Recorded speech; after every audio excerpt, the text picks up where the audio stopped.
The Bob Grimm way starts with us. The Bob Grimm experience, what I like is that, you put customers first, make sure we meet every expectation and make a long-lasting relationship with them so that, they know that we're here for them and for their friends and family.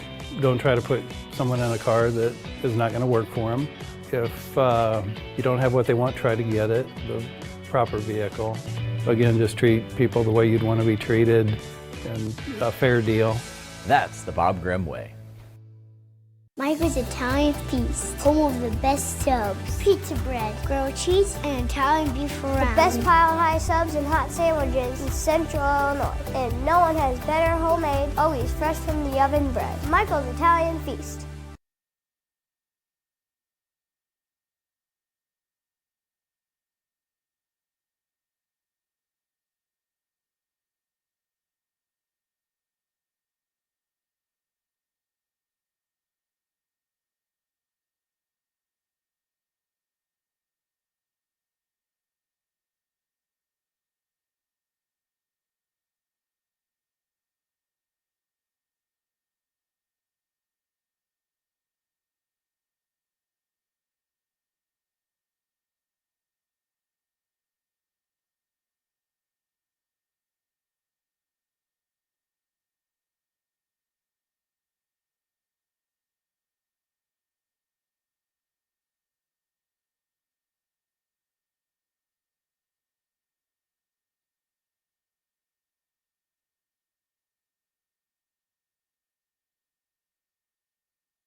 All right, testing audio here. WMBD Game of the Week from Normal. Hopefully you guys are hearing me well. This is Jonathan Michael. We're doing our audio check right now. Testing, test 1, 2. Here for the Peoria High Lions at the Normal West Wildcats. Hopefully we're all sounding good. We don't have any weird echoes. If you do hear any, again, text me, let me know. But hopefully we're sounding all good. Owen, you want to test your mic? Yeah, I mean, we're going to have a great night tonight. Two really good Big 12 teams and an important battle here in Week 5. Could go a long way in the Big 12 standing. So Peoria High is going to be looking to score a lot of points, and Normal West is going to have to try and battle through these injuries that they're facing. Sweet, sounds good. All right, that concludes our audio check. Send me a text if everything sounds good. If so, I think we should be all set then. As long as you guys are all good in ACTA and everything's all up on the site and ready to go. It's very minimal, but this earmuff isn't working, but I can hear you through the left. Again, like I said, minimal.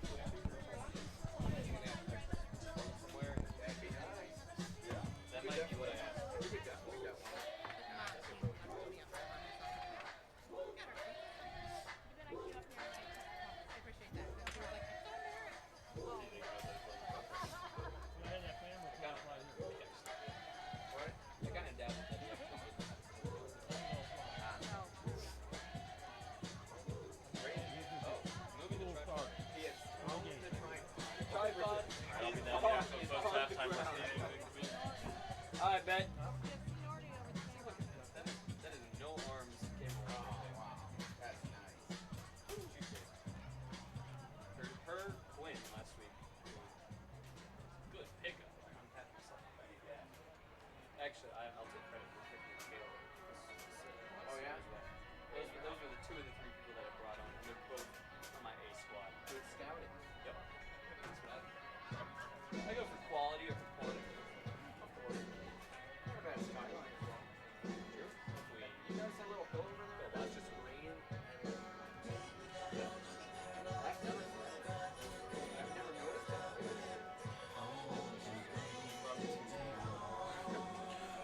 Just noted the coin toss. Peoria won, elected to receive. Good. Thank you for keeping track of that.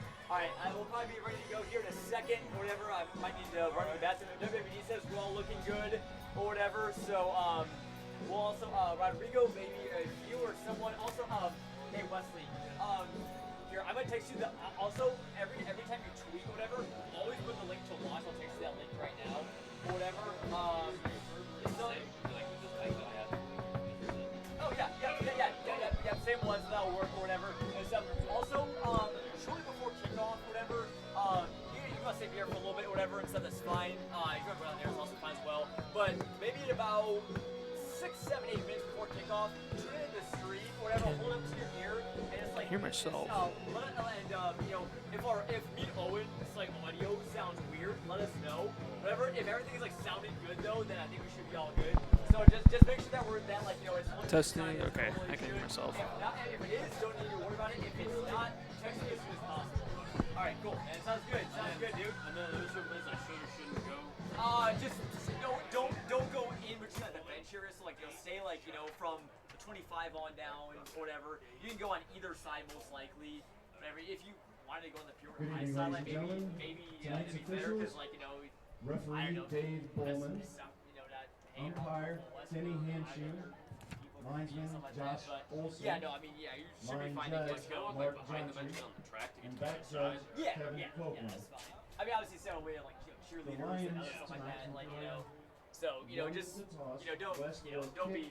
To start the first half, Just and we'll defend move the north someone. end zone on You don't need defense. to like hunker down or whatever, but just make sure you give people enough space. Wildcat football line is going Should to be good, man. brought No, to should you be good. If you have any by questions, Norwell State let me know, University, or pop back up in here. So. Harlan Bank, Platinum Plumbing, So like I Training said, Performance Center, this earmuff. Couples Construction, Yeah. I can get it through the left, Yeah. so it's not YMCA, that dire of an Okay. issue. Lonoke Honestly, Pizza, I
Normal, Illinois, the crossroads of the land of Lincoln, and tonight it plays home to a game with two teams at the crossroads of their season. Week 5 of the IHSA football season is here, and tonight in Normal, we have a battle of the big cats in the Big 12. It's the number 6 Peoria High Lions and the 2-2 Normal West Wildcats.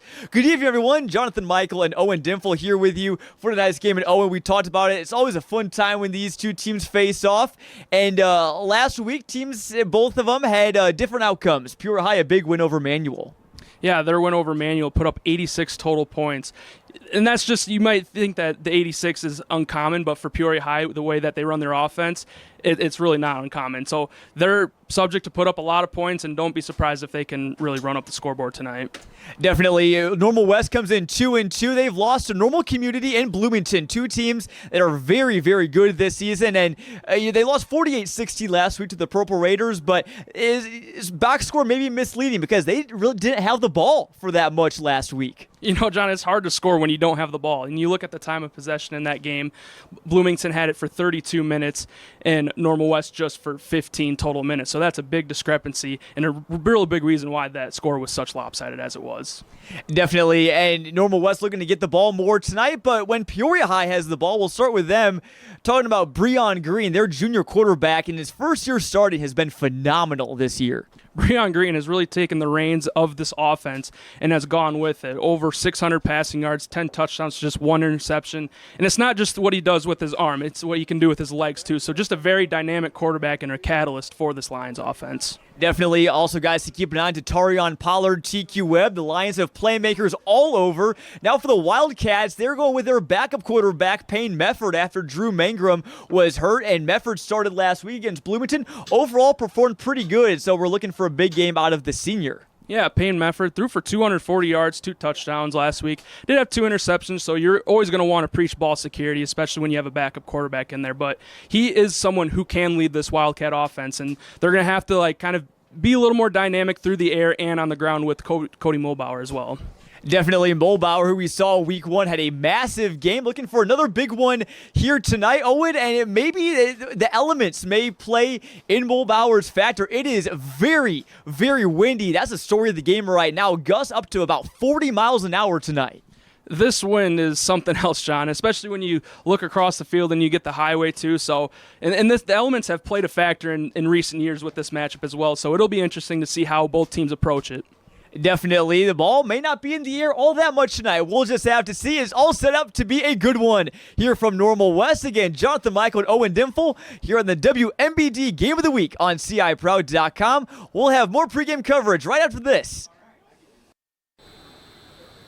I'm here with TQ Webb and Breon Green of the Peoria High Lions, two players that have been huge for them on a very high-octane offense, as usual this year. And, guys, coming off an 86-12 win over Manual last week, I mean, you guys have been putting up tons of points this year. What's been working for you guys? It's been working for us, being chemistry together and practice every day and work. Breon, what about you? I think it's the timing and all the work we put in together as a team. Certainly, and obviously, Breon, I know coming in, your first year as starting quarterback, you got some good playing time last year. What has been the biggest change for you this season as you've taken a huge step up? I've been having to work on my leadership and what I do to help the team as a whole. Definitely. You talk about the leadership. What do you do to be that team leader? You have to be outspoken. You have to stand out and make sure everybody does the right things. Definitely, and TQ, obviously, you're all-conference returner, a wide receiver. You've caught passes from Tino just for a long time. Obviously, now you got Breon. I mean, overall, it doesn't seem like there's at least been any drop-off whatsoever from one quarterback to the other, has there? It's just the same thing, but different guys. Breon just step up as a sophomore going to his junior, and then now his junior year.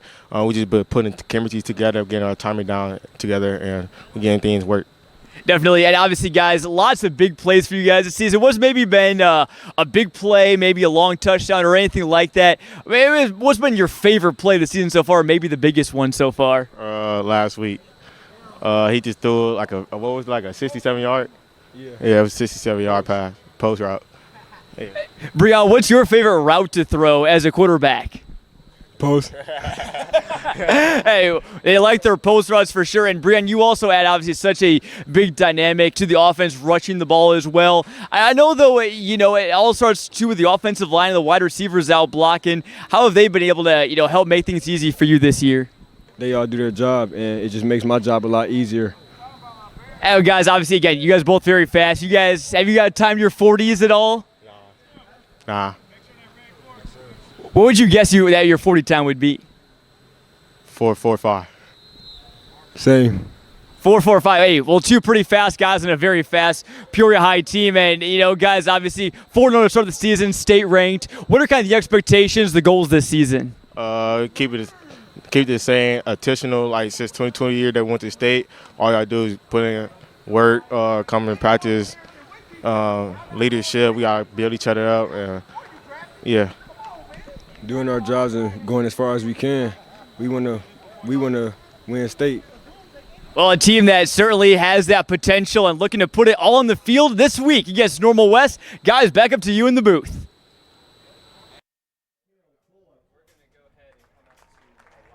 And welcome into Normal West. It's homecoming night for the Wildcats. Lots of fans here in attendance, braving the elements on a windy night here in Normal. Glad you're with us, everyone. I'm Jonathan Michael. Next to me is Owen Dimple. And Owen, we've had a good streak of picking some good games on our WMBD games of the week. Hopefully we can make it 4 out of 5. Yeah, so far the first 4 have been really great games. All coming pretty much within one possession. I know a couple weeks ago that Washington Metamora game was, a 30-point discrepancy, but still overall really good matchups and really good, rivalries too. And so we should see another good one tonight between Peoria and Normal West. Definitely. And I was talking with Nathan Fincham, earlier this week, the head coach from Normal West. And, these two teams are obviously separated by about 40 miles, 45 minutes or so drive time. And, so they're not exactly that close in proximity. There's a lot of other conference schools that are, but there is sort of kind of a respectful rivalry kind of building between these two teams because they're about the similar caliber just about each and every year. Yeah, I mean, like the distance between the schools might be significant, but when you look at the standings, it's very neck and neck between both of them. So I think that's where that rivalry could stem from, is just the closeness in the Big 12 standings year in and year out. Definitely. And let's take a look at those Big 12 standings, how they look right now. Peoria High atop with Bloomington. Both teams 4-0 with 3 wins in conference play. You see Normal West tied with Peoria Notre Dame at 2-2. Owen, overall, anything stands out from the first 4 weeks of action? I mean, just overall really good football from almost all these teams, but especially from the top half. I mean, you look at Peoria, Bloomington, and Normal Community that have just really dominated thus far in the first 4 weeks. And, they're both all receiving votes for the top 10 rankings, but certainly just really good football being played across Central Illinois. Definitely, as the Normal West lineup is set to be introduced here in a second. Get a look at the beautiful sunset here in Normal. Expansive sky you get to see here. The unique thing about the field is right next to I-74, right next to the cornfields here, as well as the Wildcats will be taking the field here in just a second. We're going to step aside for a quick break here on our WMBD Game of the Week on CIProud.com. We'll be right back after this.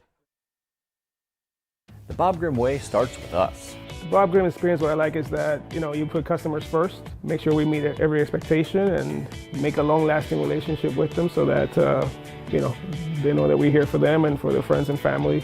Don't try to put someone in a car that is not going to work for them. If you don't have what they want, try to get it, the proper vehicle. Again, just treat people the way you'd want to be treated and a fair deal. That's the Bob Grimm way. Michael's Italian Feast, home of the best subs, pizza bread, grilled cheese, and Italian beef around. The best pile of high subs and hot sandwiches in Central Illinois. And no one has better homemade, always fresh from the oven bread. Michael's Italian Feast.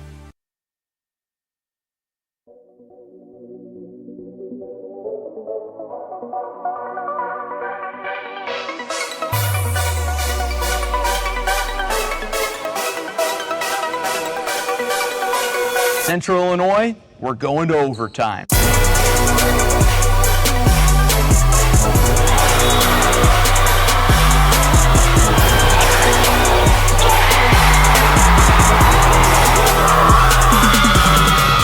4 years of preps coverage in Central Illinois, Clutch Sports Media is ready for a new era. CSM Overtime. What is CSM Overtime?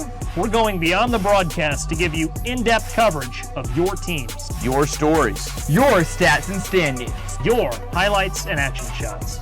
With your subscription, you'll get to see news and feature stories from all sports, up-to-date stats from around the area, and thoughtful analysis from our team of experts. As for our broadcast and social media coverage, it's only getting better. With your support of Clutch Sports Media Overtime, we'll continue to grow our free broadcast coverage with more sports, more games, and more innovation.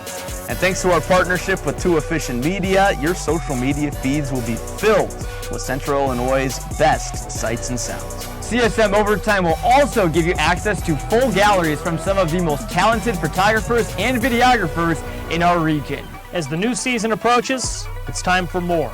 More action. More stories. More coverage of all Central Illinois sports. It's Clutch Sports Media Overtime.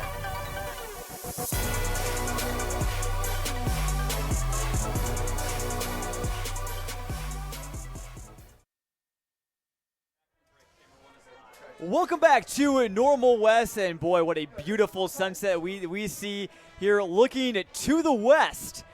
As a nice aspect of this field is you get to see the sunset, and as it faces west, not every high school is like that. Owen, and speaking of the weather, it looks great right now. Obviously, it's not rainy, which we like. It is, though, very windy.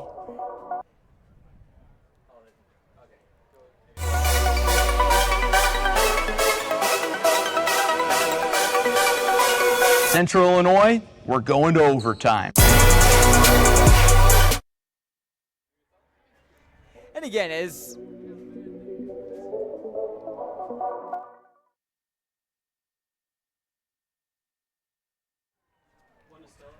there, okay, now you're gonna look at the sunset here again. Owen, as we were saying, it looks great outside. It's obviously pretty windy. As the story coming into tonight, kind of on the very outer edge of the effects of Hurricane Helene down in the Gulf Coast. And it gusts up to about 40 miles an hour tonight. Really excited to see, not excited, but anxious to see how it's going to affect these players tonight. Yeah, and I'm curious to see how the coaches kind of, adjust their game plans to the elements. We talked about how in prior years this matchup has had some elements that have affected the game. 2 years ago, it was a kind of a mud fest that, Peoria, a very dominant team. They were a runner-up that year for state, but they had 6 fumbles in that game. So we're not going to see quite the rain tonight, but that wind out there could affect the passing game for really both teams. Definitely. And you talk about Peoria High as Normal West coming out on the field now with their drum line. We'll see them in a second. Peoria High, if you've watched them before, you know that they do not like to do traditional kickoffs. They like to onside it. They also like to obviously go for 2 and go for every fourth down. But I think, potentially those squib kicks, those onsides like to do, may favor them tonight. Maybe we'll see it again from Normal West. As you see, the Wildcats take the field looking for a big get-back game potentially against these Lions. Yeah, last week they had a tough loss against Bloomington High School. Bloomington's been a great team for the first 4 weeks. They're actually starting to get recognition in the top 10 polls this week. But, yeah, it was just a tough game for the Wildcats. Couldn't do really much of their own. Didn't have the ball, so that would made it difficult. But, yeah, they're just looking to find a bounce-back conference win, and this would be a really big one to kind of jump forward into the second half of the season. Definitely. It is a big week overall. Peoria High with a win can clinch playoff eligibility as we get to see the Wildcats getting ready to get introduced here. Running just a bit behind schedule at Normal West, but gives you enough time to settle in, grab a snack, grab a drink, and strap in for a great night of football. While we're doing so, let's take a quick look at the latest Class 5A standings, or I should say latest 5A class poll. Peoria High, number 6 in the state in Class 5A. Also another area team, East Peoria, receiving votes in that 5A poll.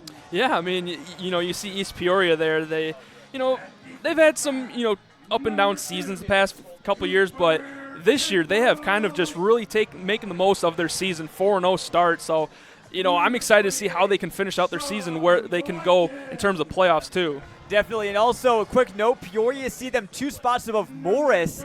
They beat Morris 58-52 on the road 2 weeks ago. That was a huge win for the Lions. Still behind a couple of those Catholic schools up in Chicago that you see each and every year near the top of the rankings. But a win like this could potentially help vault them up a little bit, even if they are maybe a bit meaningless at this point of the year. Yeah, I mean, certainly. But, like, going back to that Morris game, I mean, we did our weekly pick-ems, and I really was, troubling over, like, which team to go in that route. But in the end, I chose Peoria High, and yeah, that was a big win for them, and this could be another good one. And then you look at to the end of the season for them, they'll see Bloomington and Normal Community in Week 8 and Week 9, and so they'll have their they're set. They'll be set for big matchups at the end of the year, right before playoffs. They certainly will. And back to Normal West, as you see them take the field now.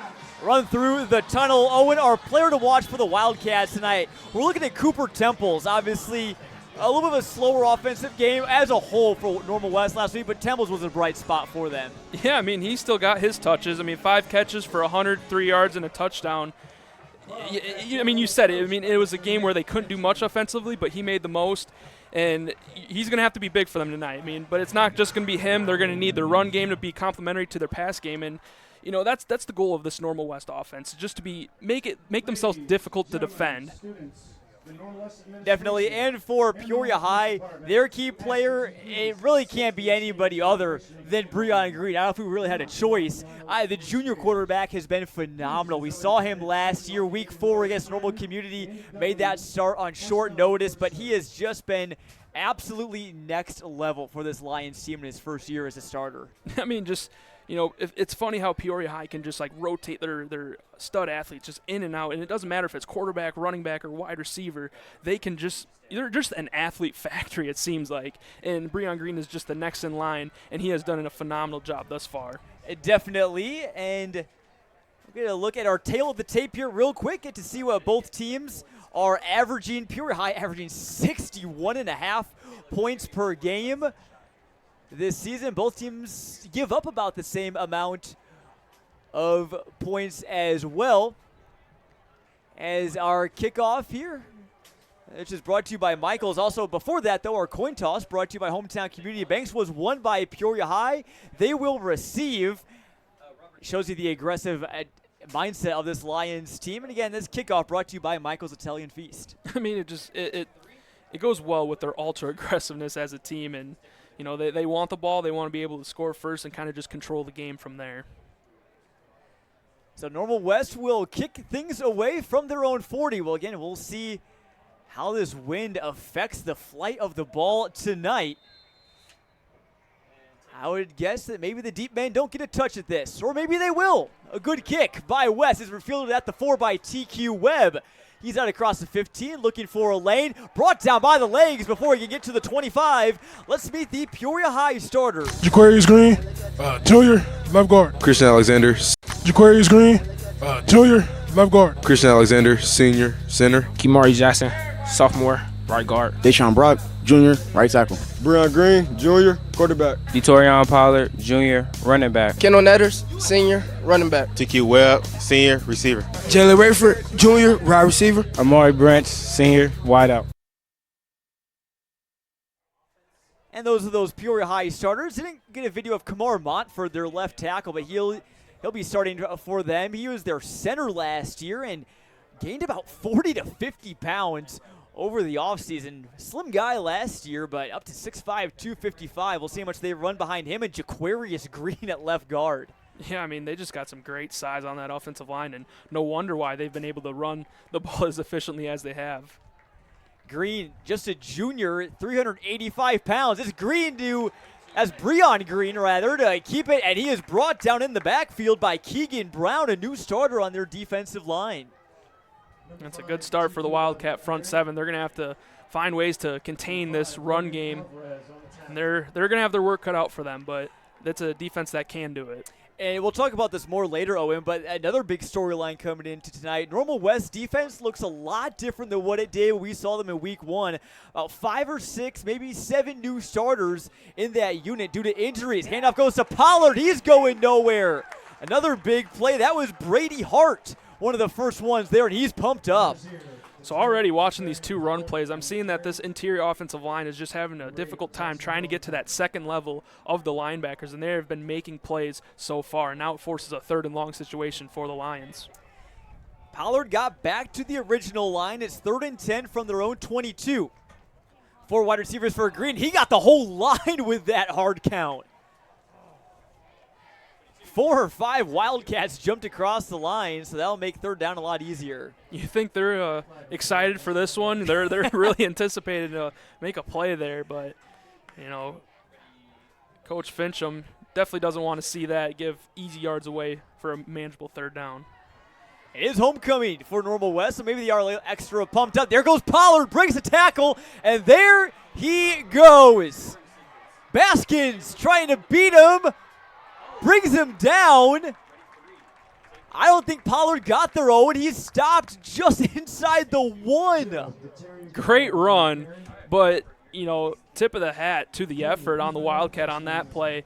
Not giving up on the play kind of reminds you of that DK Metcalf play a couple years ago where he chased down the defender after making the interception. But, yeah, just great effort, but still not great for the Wildcats to be giving up explosive plays like that. Let's get a quick look at our keys to the game. One of them for Normal West we talked about was stay in between. You have to stay in between the Peoria High offensive player and the end zone. They're lucky that Baskins caught up to him there. Pollard, though, diving in. I think he got it. Waiting on the signal, and Pollard is in for a Peoria High touchdown. It only takes them 4 plays to go the length of the field. Yeah, that drive, I mean, the first 2 plays didn't look like it was going to be promising for Peoria, but then Pollard breaks off that long run and then finishes the job with that the touchdown. Well, we probably will see the 2-point conversion here from the Lions. They love to do that, and they've had a pretty good success rate of that so far this season. So Pollard sets himself up for the 1-yard score, not even 2 minutes into this game. And Owen, I and many others probably not surprised to see that maybe viewers that are just tuning in already have seen Peoria High already up 6-zip. Here's Green to throw in some traffic and incomplete. So it will just be 6 points for the Lions. Let's go back to those keys to the game. Another thing for Peoria High, one of their keys was execute your game. They love to do a couple different things, but it only really matters if you can actually execute on them. Yeah, and you know, like when we and you were talking about earlier, you don't have to do it every single time, but you're going to have to be consistent with it, because when you play ultra aggressive like this, it can come back to bite you. So we're, 99% chance we're going to see an onside kick here, knowing Peoria, but if they can't convert on this, then you're giving up really good field position for the Wildcats. So it's kind of, it's a give and take kind of thing. Definitely. Other keys for Normal West: establish the run again. Cody Mulbauer last week only had -5 yards on 4 carries. And for Peoria High, again, just dealing with the elements. They're a team that loves to get out and run and everything. And they also like to throw it deep. We'll see how this wind, it's gusting up to about 40 miles an hour tonight, has to say about that. That scoring drive brought to you by Papa John's. I thank them and all the rest of our sponsors that help make our WMBD Game of the Week possible here on CI Proud. So the Lions will kick things away, and Wildcats, no one is deeper than their own 30. And here's a little pooch kick, and I think that the Lions, jumped off sides there. That was Chris Walker, their defensive back, kicking off that ball, and they're going to do it again. Yeah, backing up even more, and you don't convert on this onside kick. Now you're looking at the Wildcats starting in the Lion territory for their first drive of the game.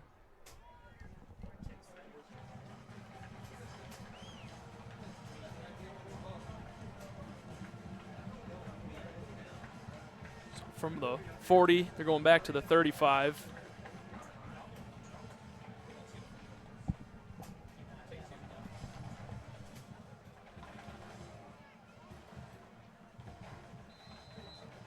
Apologize if we've had any internet issues. We should be back now. Low kick, and Normal West just falls on it at the 38-yard line. Maybe a wise decision. Let's meet the Normal West Wildcats offensive starters. Jacob Meyer, senior, left tackle. Grant Janes, senior. Jacob Meyer, senior, left tackle. Grant Janes, senior, left guard. Kyle Tennis, senior, center. Charlie Moore, senior, right guard. Jordan Stovall, sophomore, right tackle. Payne Mefford, senior quarterback. Cody Mulbauer, sophomore running back. Tashawn Watkins, senior running back. Malik Givens, junior wide receiver. Cooper Temples, senior receiver running back. Abram Rader, senior receiver.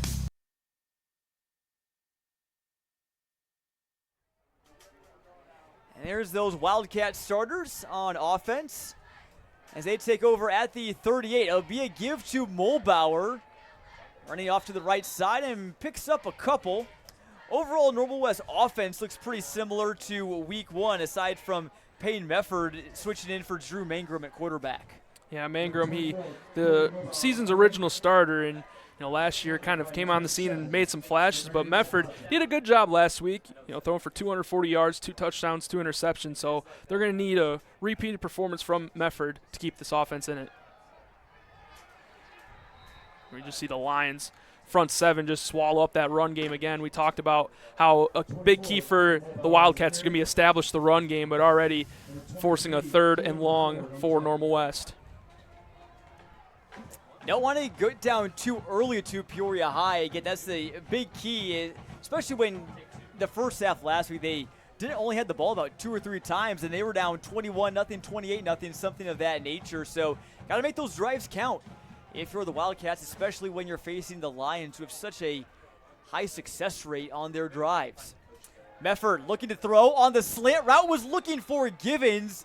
Good coverage there from number 20. That was Julian Lowe, their linebacker. Not too often you see a linebacker go outside and match up with a receiver, but he did a great job on the coverage. A little bit of a high throw for Mefford, so they're going to have to look to kind of get those easy throws and the quick game going. That's something that Coach Fincham has said, that the passing game of the Wildcats, they've had open receivers, but some of the passes have not really hit the receivers in stride or where it needs to be, so they're going to have to really upgrade that for this passing offense. So incomplete pass leads to 4th and 8. Normal West is going to go for it, but it looks like they're going to punt it away. And what a boot. Wind might be at their back. That one is bouncing into the end zone for a touchback. That one had quite the leg on that. So Peoria High will take over after the touchback. Let's meet the Normal West defensive starters. Charlie Moore, senior, nose guard. Romeo McCullum. Charlie Moore, senior, nose guard. Romeo McCullum, sophomore, D-line. Keegan Brown, junior, defensive end. Brady Hart, senior, linebacker. Tashawn Watkins, senior linebacker. Zion Jackson, senior, outside linebacker. Logan Alvarez, senior, DB. Jackson Hill, senior, DB. Sawyer Fulman, senior, cornerback. Tyquan Page, junior, DB. Efoy Baskins, sophomore, free safety.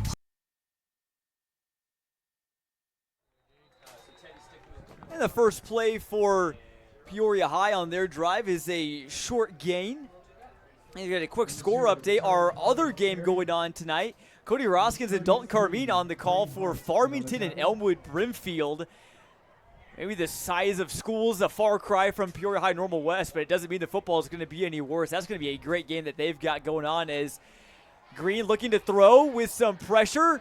He's got his man. It looks like that's Amari Branch.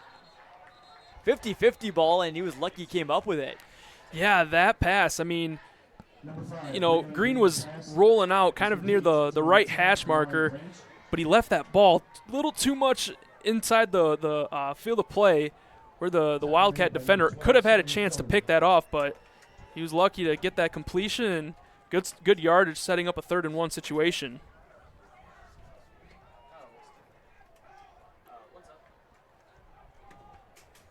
So 3rd and 1 here from the 29. The ball goes over Green's head. It's bouncing around, and Green hangs on to it, but it's going to be a 4th and very long. A big miscue there from the Lions. That snap coming from their new center, Christian Alexander.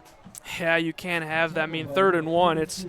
It's looking like you're going to get that first down, and now you're backed up 4th and way long. And yeah, I mean, we talked about the execution for the Lions. They're going to have to do that, and that is far from a good executed play. And so quarterback and center, they're going to have to get on the same page, and for Christian Alexander, he's going to have to make sure to get the snaps exactly where they need to be, and that's Green's hands.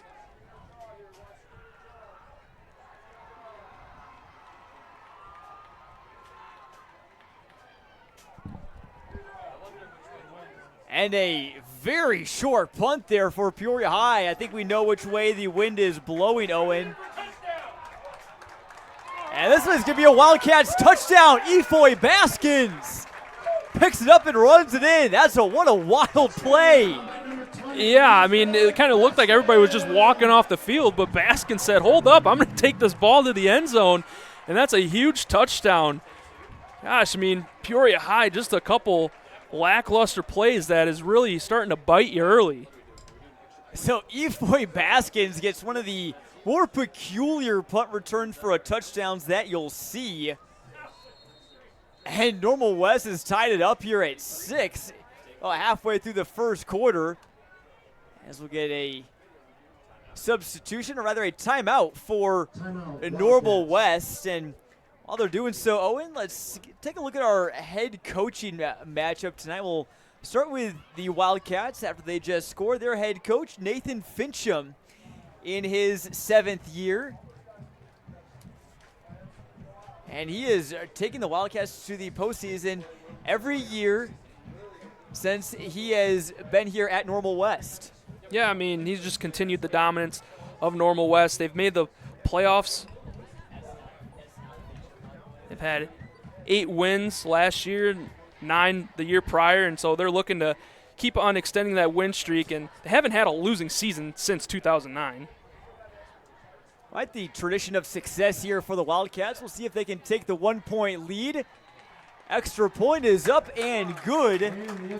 That was Jace Fleming, the junior, booting it through.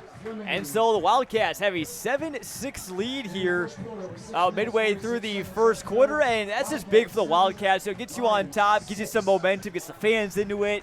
The student section's on their feet. USA theme for them tonight. They're into it as well. Yeah, I mean, it's homecoming here, and you know, typically with homecoming games, the energy is already high, but then you get a big conference matchup too, and then to top it all off, the cherry on top, the punt return for the touchdown, and now they have an early lead, but they're going to have to keep on doing, stacking good plays on good plays to propel themselves forward. Definitely. We saw it against P&D. That was a game you had to play all 48 minutes for a Week 1 game. At the Wildcats won 33-27, so lots of work left to do, but get you off on a better start than what it was last week. And again, I think, people saw the score, 48-16 Bloomington over West, and people maybe thought, oh, what was up with Normal West? But again, just the way that game just kind of unfolded, first game for Mefford as the starter. Now he's got his legs under him. They got, some things working in their favor tonight. So I think this game is going to be closer than I think a lot of people may have thought coming into it. Certainly, and, it just shows that you have to go beyond just what the box score tells you for games. Just the different storylines that go into it, and then it's certainly how the game plays out other than just the score.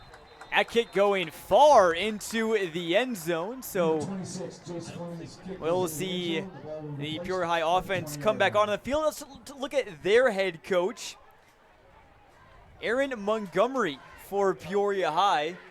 He is in his first season with the Lions, longtime assistant, so very familiar with their program.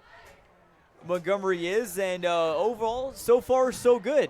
Yeah, it was great talking to him, and I asked him what was kind of the process like going from the beginning of the year to now, and he says, well, the nerves have decreased by each week, and I think when you're stacking wins on wins, that kind of helps take the nerves away as well. But just a tremendous head coach, and he really knows not only the game of the football, but he knows his own program. Outstanding.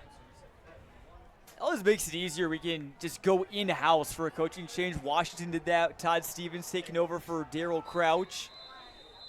Whistles blow. Laundry on the field in the defensive backfield. His penalty, though, is going on Peoria High. So, again, self-inflicted wounds hurting the Lions early. Yeah, last week it was Normal West. They had the 6 penalties for 32 penalty yards, but so far it's Peoria getting all the dirty laundry today. So 1st and 15 from the 15. It's a keeper by Green. Bounce it to the outside. Flag down. Green stiff arms before he's thrown out of bounds by Sawyer Philemon. He was jacked up after that play. He looked like he said something to Green, but then patted him on the back. So I think he's just fired up more than anything. We'll see what this flag is. It's going to be a holding against the Lions. I think that's the third flag on Peoria High so far. They've only ran about 5 or 6 plays from scrimmage. Obviously one of them on their defense as well, but moving themselves further back and again going into the wind. That just makes it even more difficult. I mean, just looking at the yard marker, I mean, it's a 1st and a country mile already. 1st and 23. 3-man backfield, and the Wildcats are ready for it. Keegan Brown again. Tell you what, John, this Wildcat defense is really stepping up to the occasion thus far. They gave up that one long run, but other than that, they've been able to contain this Lion offense. What can Brown do for you? Well, you just saw right there. Keegan Brown has had a big impact on this one early. Now it's 2nd and 27 from their 0-3 for Peoria. It's a team that can pick up 27 in a jiffy, but harder to do when you're backed up. This one goes to Pollard. He picks up a couple yards. About 5 or so up to the 8. It's still going to set up a 3rd and passing down here. Yeah, Pollard, that was a good hard run right there. He got met by a lot of Wildcats right at the line of scrimmage, but turned those legs to get up some positive yards and set up a slightly better 3rd down scenario. But, yeah, in all likelihood, this is looking like a pass situation for the Lions. And going into the wind, I don't want to throw a deep ball that hangs in the air. May even go backwards on you. Who knows? Just want to fire maybe a bullet, crossing route, something of that nature. Keep an eye on TQ Webb, Green's favorite target, at the bottom of your screen. Green looking Webb's direction. Instead goes off to his running back Pollard. Makes a move out across the 10. And not much doing there. A great stand by the West defense. And another good stop right there, probably forcing another punt. And we saw last time, Green tried to punt, but he was kicking into the wind, so he got the ball up, but it just stuck up in the air. And then I think that last punt probably went 10 or 15 net positive yards. And so, I mean, it kind of looks like they might run a play here, but I would be shocked if they don't punt this ball.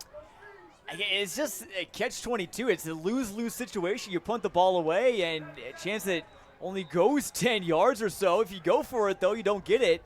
Normal West gets the ball deep in Peoria High territory as we get a timeout called by the Lions sideline. Again, just what do you do here if you're Aaron Montgomery? I'm sure this is one of the more interesting situations he's been in his first 5 weeks as a head coach. It is, and I think that's a big reason why for the timeout right now, because he wants to make sure he can get this decision right. Give him a little more time, kind of mull over his options. But, John, I just really feel like you have to punt this, because if you don't get this, I mean, you're already giving Wildcats the ball in the red zone, and they have all the momentum right now. Up on the score is 7-6, but they're getting the defensive stops. They've got the special team score, so you don't want to be too aggressive at this point in the first quarter to try and make a 4th down conversion back up. The good news for the Lions is they'll have that wind to their back in the second half. Again, they probably won't be wanting to punt much, but may help the offense. We'll see what they do here on 4th and 18. 4 wide receivers for Green out of the shotgun. Takes a snap. Brown brings some pressure. Green running. He's got some space to run. Needs to make a man miss, and he's brought down just a couple yards short. So it's Wildcat football at the 26. It was a good effort by Breon Green getting out of the pocket, but he just didn't have enough to get to the 1st down marker. Not too many blockers out there for him, as most of his receivers were running. All right, let's meet the Peoria High defensive starters. Taylor Jordan, senior, D-end. Daniel Greenlee, senior, D-tackle. Tyler Ward, junior, defensive line. Tristan Hansen, senior, D-end. Julian Lowe, sophomore, middle linebacker. Cameron Peterson, senior, outside linebacker. Keon Jordan, senior, linebacker. Spencer Russell, senior, DB. Melvin Jenkins, junior, cornerback. Damari Zapata, junior, strong safety. Tatavia Alexander, junior, free safety. 1st and 10 for the Wildcats. Knocking the door. The red zone ball is out. Peoria High's got it. Cam Peterson falls on it, and, well, hey, what do you know? Essentially a 4th down conversion. In a sense, it works like that way, but, yeah, Mefford looked like he initially had troubles with the snap, and just force the ball without even him having it fully in his hands. Just force the ball into the Mulbauer's hands for the ball, but it just hits the floor, and that is just not what you can have for the Wildcats. They were given a golden opportunity on a silver platter, and now they just give it right back to Peoria. And Cam Peterson, the second-year starter, senior linebacker for the Lions, was alert and fell on that one, and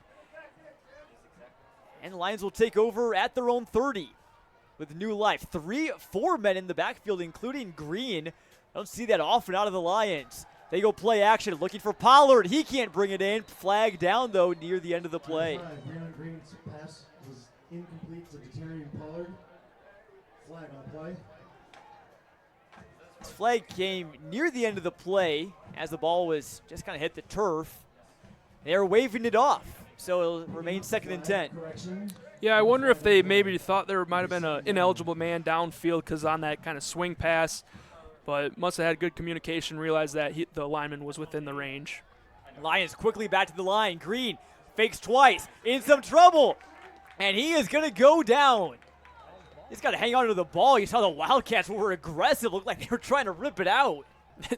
I mean, they mauled them just like Wildcats would.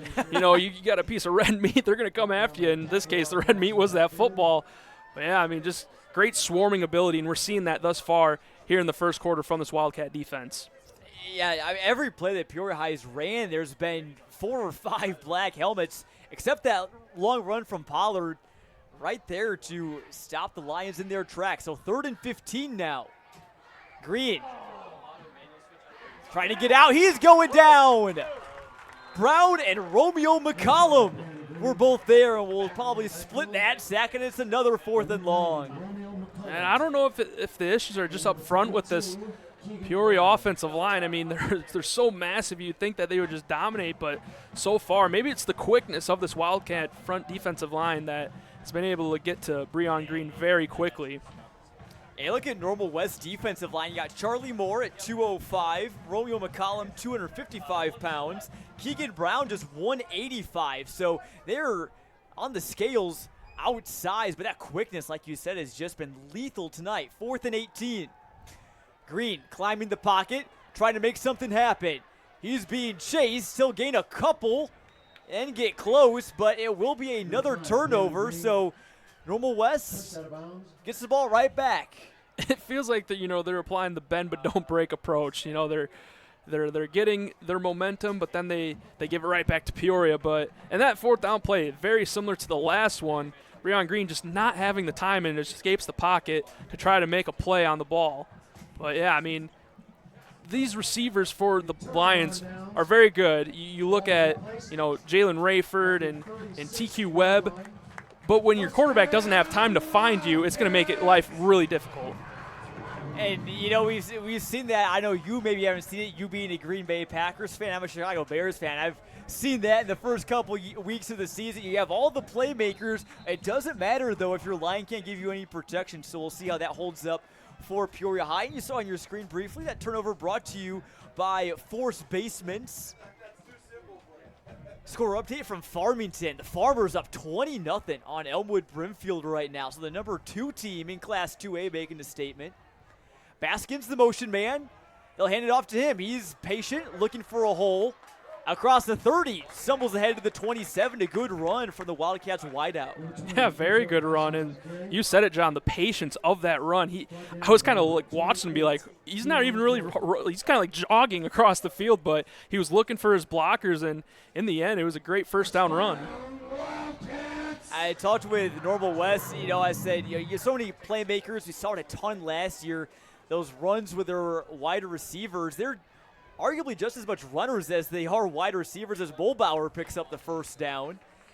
Knocking on the door of the red zone, brought to you by Ashley Furniture Home Store. But, I think we might see a little bit more of those, especially with, again, the wind wreaking havoc on the pass game tonight. Yeah, I mean, the run game is going to be huge tonight, and so far both teams have been fairly good at it. But, so far the Normal West offensive line has had the greater push.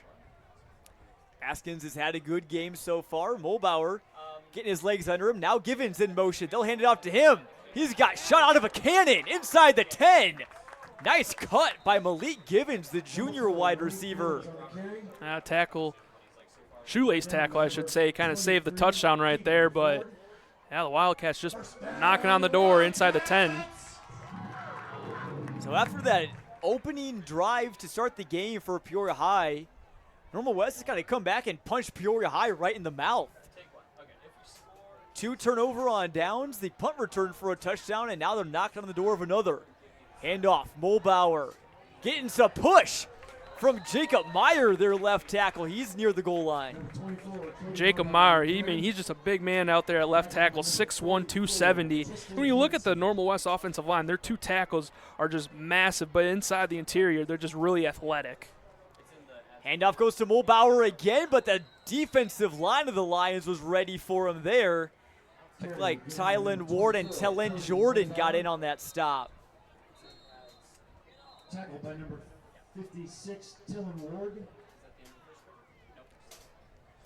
I'll have a timeout called by the Wildcats here, so that'll be 3rd and goal from, trying to see where that ball is spotted. He got very close, Owen.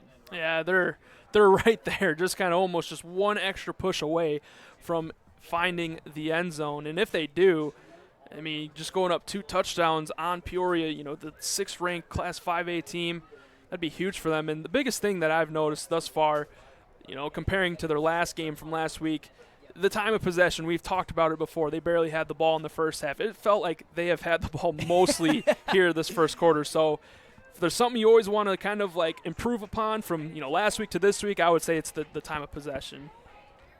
They've been doing good about that so far.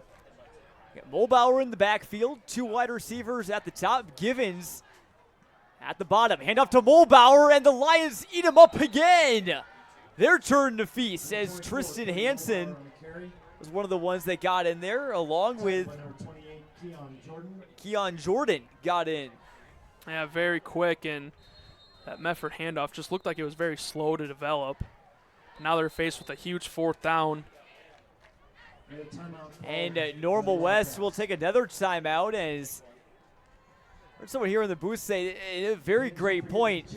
Taking their timeout probably because they want to keep the wind on their side. I don't know if they're going to kick the field goal or not. Maybe they go for it.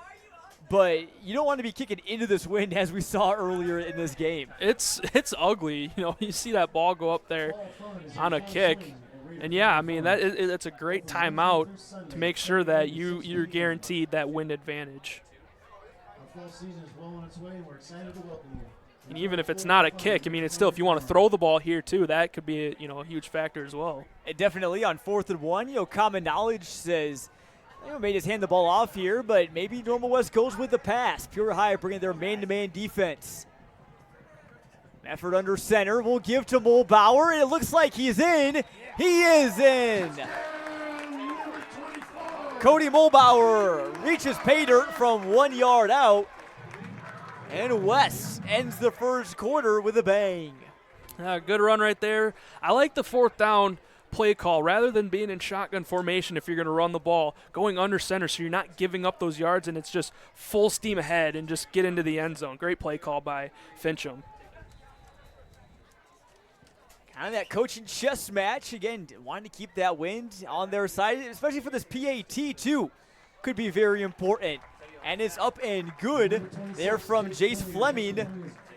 And the Wildcats take a 14-6 lead. That scoring drive brought to you by Papa John's. And Owen, it's been 2 pretty short fields for the Wildcats today. Relates back to our key to the game for Peoria High. It really does. I mean, they had that first opening drive touchdown where, they dominated with the 1 run by Pollard, but then they didn't get the 2-point conversion. They tried to go for the onside kick, illegal motion, backed them up 5 yards, and then, it's just kind of been downhill for them since. So they're going to have to really quickly find their footing again before Normal West goes up potentially another touchdown on them, but you don't want this to get out of hand too early if you're Coach Montgomery. It's so early on in this game. We've seen lots of games, especially on WMBD here this year, where it looks like a team ready to kind of take that big lead, and just when you think that game might be broken open, the other team comes back, gets a touchdown. So That's been the trend so far that we've seen. We'll see if it continues here tonight. Again, glad you're with us here for our WMBD Game of the Week here on CIProud.com. I'm Jonathan Michael alongside Owen Dimple here from a very windy Normal.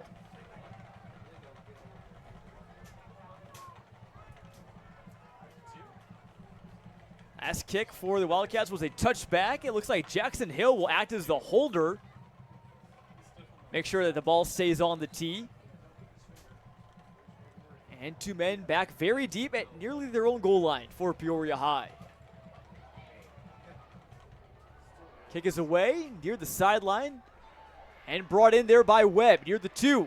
He's out across the 25, runs into a man. A flag comes down. CJ Porter brought him down. Maybe it looked like from up here, possibly helmet-to-helmet contact, but I'm not quite sure from up here in the booth. And it looks like they're going to get a hold of him on Peoria High. You know, typically you see that on, kick returns like that. The receiving end being called against the holding. So, once again, just another penalty against Peoria, backing them up, and just self-inflicted wounds. You can't have that. So Lions will probably have one play before the field switches, and they'll get the wind behind them for the second quarter. Then maybe we can really kind of start to see what Breon Green's arm strength is like. And boy, he's had some long touchdown throws this season. He can throw the deep ball pretty well. Let's talk with him and TQ Webb. You saw pregame. They love throwing the post route. That's their favorite route to throw. A hand off to Webb. Cutting it to the outside. Picks up a first down and more before he's pushed out. There by Taekwon Page. A good positive play for Peoria High. About the second best play that we've seen of them so far today. Yeah, I mean, they haven't had too many plays that went for positive yardage, but that time you get kind of almost like a sweep play to TQ Webb, and you just watch his speed and his athleticism just go across the sideline. He can outrun just about anybody. TQ Webb, he's a senior, entering his third year, in his third year starting for the Lions, and maybe one of their best and most reliable targets each of those 3 years. It's almost crazy to think he has no college offers. And it's senior for the Lions, and that run not going much of anywhere. Normal West defensive line, probably the MVP unit of that first quarter, Owen. Yeah, that and maybe the win too. You never know, but they'll definitely take it. 14-6. That was a great first quarter for Normal West. And that first quarter was brought to you by Sunflower Real Estate. It's a good one here in Normal. The Lions down by a possession, but they're driving, and they'll get the all-important win behind them when we come back. Our WMBD Game of the Week on CIProud.com. Hi, I'm Webb. I'm the sales manager here at Perfect Choice. We offer windows, siding, roofing, and full bathroom remodels. Whenever you buy a bathroom off of Perfect Choice, something that we do is we don't just walk in and give you one color and one style like a lot of companies in our area do. One of the coolest things is we have a program that allows you to put the pictures and see the colors and actually visualize what you're gonna get before you ever purchase it. But regardless of how long it takes, that it's gonna be done by certified labor and done the right way, our way, Perfect Choice way. At Papa John's, we start with better.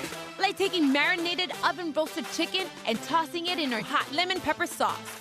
Or how we hand toss our fresh, never frozen signature dough made from 6 simple ingredients. And now our dough can save you dough when you order from the Papa Pairings menu. Get 2 or more Papa Pairings favorites for just $6.99 each. Better ingredients, better pizza, Papa John's. Order now on the app. And welcome back to Normal. First play of the second half.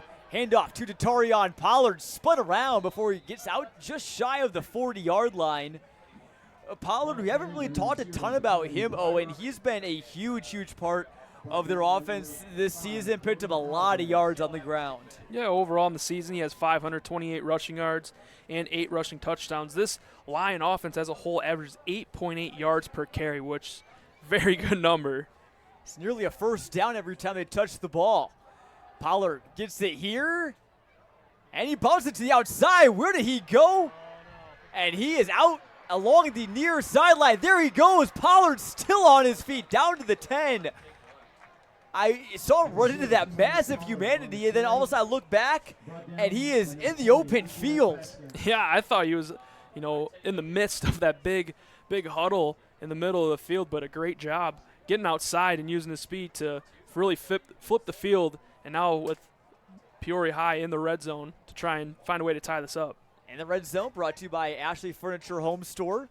I don't know if we've seen a team run a play, or many plays, I should say, on the north side, which is the right side on your screen of the 50-yard line, as we get a flag. It's another flag on the Lions. False start. Just another one. You can't have that. I mean, I know Coach Montgomery's telling his team that if they're going to start the comeback, they're going to have to start with the penalties. So it's 1st and goal from the 15. Green in the shotgun. We'll hand off. Pollard does almost a Euro step before he falls forward for a couple, but you kind of saw him just kind of take a side step to the side, sway the hips over a little bit. That was a good move, John. I know the people didn't see it, but I liked it. I'm glad there's not a camera in the booth. No, but yeah, just great job moving the hips to try and find a way to get out of the tackle. So 2nd and goal now from the 12. Right wide receiver at the bottom of your screen is Rayford. Now there's Webb closest to the offensive line. Green in some trouble and under duress. No one was there. Keegan Brown again bringing the heat. Yeah, I mean, it's just a reoccurring theme of Brown getting into the backfield just immediately at the snap of the ball. And I don't know, with Peoria's offense, they like to spread things out, so you don't really have the opportunity to see a tight end kind of go in and maybe lay a chip block, but they're going to have to find ways to limit Keegan Brown. 3rd and goal, probably 4-down territory, I would assume. Green's in the backfield. He is flanked by Brandon Woods and TQ Webb. Pollard behind him. They'll give it off. No, Green will keep it. Gets rid of it. Ball's in the air. And is picked off by the Wildcats. And they run the tip drill to perfection. Yeah, that was Sean Watkins coming up with the football. That was a team effort right there.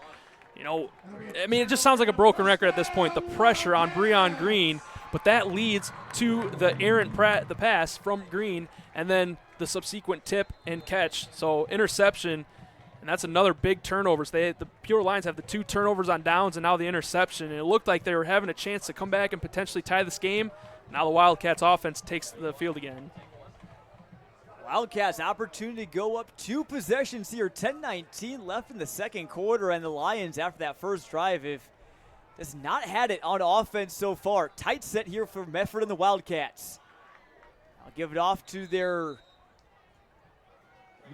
motion man. That was Givens for a modest pickup. And again, with just the win tonight, both head coaches are probably thinking that, hey, we're probably not going to pass a ton. How can we get our wide receivers involved? It's with plays like that. Yeah, I mean, that's a good way to give them the ball and give them some space to run. And, I was watching that play set up, and we've seen loaded boxes before, but I don't think we've seen many loaded boxes with 10 defenders all right up at the line. We're kind of seeing that again, too, but this time all 11. 2nd and 8. Mulbauer gets it, and he is wrapped up. A lot of white jerseys in the area, including Peterson and Lowe. Brought down by number 20, Julian Lowe. Fans, tonight's winner of the first quarter, Wildcat. Flag down on the far sideline. We'll see what that is. Lowe Munoz is the winner of tonight's first quarter Wildcat number. You can pick up your money at the gridiron table at the concession stand. Looked like the official motion towards Normal West. And it will be a false start. Peoria High will decline the call, and probably a good decision there. You got the plus play on defense. Why give Normal West an extra opportunity? So it'll be 3rd and 8 from their own 17, and we've just seen tonight it has been very hard to move the football from left to right. Givens a couple yards behind the line of scrimmage. You see him in motion now. Matched up with Spencer Russell. And Lions like that man-to-man defense. Now they split Hill out. A lot of movement in the backfield. Raider moving. Appears to be some confusion. Play clock down to 1. And that's going to be a delay of game. A lot of moving parts that just all couldn't come together before the snap for Normal West. Yeah, I mean, I was really surprised. They were all out of sorts on that play. No one seemed to be lined up right except for the linemen, who they go to the same spot every single time. But, yeah, now we're starting to see the Wildcats penalties back-to-back against them. So 3rd and 13 now. We've seen lots of 3rd and longs tonight. See what they dial up here. Givens and Baskins. 2 wide receivers at the top of your screen. Mefford, hands off. Mulbauer gets a couple blocks, but Peoria High just swarms the football. And he barely got back to the line of scrimmage. So now Normal West in that same position. 4th and long, deep in your own territory, going against the wind. It's just, what do you do here? Looks like they will send out the punt unit. Yeah, and they're going to be kicking into that wind, and it's felt like so far into this game that from the start of it until now, most of the plays have been on this side of the field, and I think the wind is the main cause of that. Elements playing such a huge factor tonight, and I know we probably sound like a broken record talking about it, but it is really dictated how this game is unfolding as Cooper Temples will be the brave soul to punt this away. Peoria High has no one deep to return, and look at that. Ball just hits a wall in the air, bounces at the 30, and it'll be down right about there. But all in all, about a 16-yard punt. Given the conditions, not terrible. Not bad. You know, maybe give it a B+ on the effort from Temples on that kick. But I was watching that ball kind of like hit on the ground and bounce around. In Peoria, they weren't sure exactly where it was, and they were lucky that it didn't bounce off just an inadvertent defender just running out of the way. So we'll see this Normal West defense, again, dealing with lots of injuries. Some players that aren't in the starting lineup compared to week 1. Obviously, Drew Mangrum. They're hoping he gets back next week on the defensive end. All of their linebackers, Briar Lienerman, Lakin Moore, Drew Hart, plus Mark Kidwaro, Torin Delarry as well, all banged up after that game against Danville. So overall, this replacement unit has performed very well so far as Pollard gets it up the middle and wrapped up after about a gain of 3. Yeah, I mean, if you didn't know that Normal West was lacking a lot of starters that began the year healthy but haven't been able to see the field in this game, you wouldn't expect that. These guys are all the backups. I mean, they are playing outstanding, John, against a really good Peoria offense. Whole new linebacking core is Zion Jackson, Sean Watkins, who had that pick, and then Brady Hart had a couple of tackles tonight. Pollard gets up to about the 24, sets up a 3rd and short, but, again, Wildcats arguably best defender tonight, Keegan Brown. He has been one of those mainstays that has started all season long, and we can definitely see why tonight. Lions going quick. They hand off to Kendall Netters, the Dunlap transfer, and he's wrapped up by Brady Hart right away. Yeah, Kendall Netters, we saw him last year. We covered a lot of Dunlap games, but, I talked to Aaron Montgomery, and he said he's just a really good breath of fresh air. Just a yes sir, no sir kind of guy, and just really had great things to say about the individual that Kendall Netters is. Big 4th down, Netters in motion. Green tried to get him again, and I think he did. You saw Hart kind of punching himself there for biting. That's the second time that Green's got him. That was a false start. That's a false start, actually. Yeah, I mean, we kind of thought it was with the defense, but all the Wildcats up front, they were like, no, that guy, he jumped first, and the refs, they agreed with him. It was a false start. So another 4th down for the Lions. 27 is the line of scrimmage. Mefford getting his fans and team riled up. Green with the football. He's going to go down for a big loss. The Wildcats continue to eat. And they'll take over at about the 32-yard line. So Peoria High 0 for 3, if I'm not mistaken, now on 4th downs tonight. Yeah, I mean, that's a big reason why, the score is as it is with the 14-6 advantage towards Normal West. But watching that kind of play develop, the read option, it looked like Breon Green wasn't sure whether to give the ball up to his running back or keep it himself. In the end, he kept it himself. But, when you have that indecisiveness, it takes a lot of time and gives the defensive front more time to make the play in the backfield.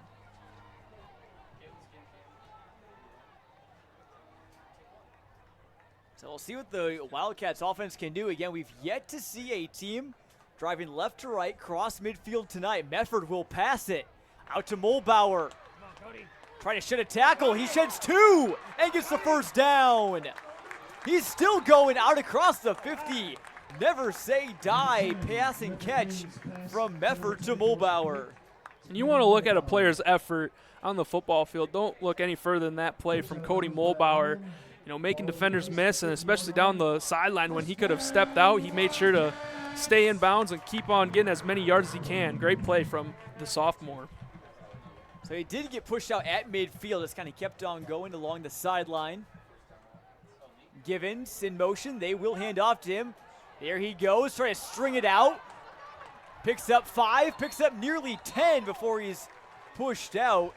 There by Peterson, and Givens put a nice game together on the ground. That's the second or third carry we've seen out of him. And that play, who I was watching was number 3, Terrell Jackson, the senior wide receiver. He was kind of the lead man blocking on that play for Givens. And Jackson, he did not give up. He took his man and he drove him. Now back-to-back first downs for Normal West, and then offense starting to pick up steam. And going back to that fourth down side, you love to see that emotion of Payne Mefford. This is a guy that has been patient. He's waited his turn, and overall has performed pretty admirably through this first week and a half. And he's just savoring that opportunity of being the man. He drops the football here, though. Mulbauer falls on it, and Peterson wraps him up for a big loss. That could have been disaster for the Wildcats. You have those 2 really good first down runs, but that time put the ball on the turf, and I think they got a lucky bounce right there. Mulbauer didn't have to do much. He was kind of bounced right into his motion where he was going, so they got lucky right there. But now they're backed up once again. 2nd and 15. Good crowd here at Normal West again, despite the wind. It's relatively chilly. Fans are in jackets, but overall not too bad. Week 5 of the IHSA season, I gotta say, usually is a bellwether for one of the best weeks or 2 or 3 of weather just of the entire year. The end of September is phenomenal to be outside. Yeah, you're not quite into October, but that cold weather's looming. Another drop snap. Mefford just falls on it at the 48. So some issues between him and their center, Kyle Tennis. And just like that, it's 3rd and long. Just 2 wasted plays for the Wildcats. Yeah, Mefford, he was looking towards the sideline when that ball was snapped.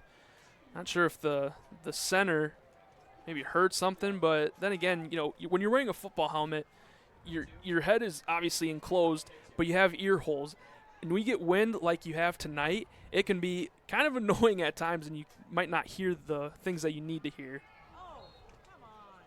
Pass incomplete, so instead of 4th down, and it was so long to go, it got to get to the 30, and it looks like Normal West will punt it. I think they're just hoping that maybe their punt gets to the 30-yard line. Yeah, and it's too bad. It was looking like a promising drive for Normal West, but then you have the fumbles back-to-back, and that kind of just killed the drive right there.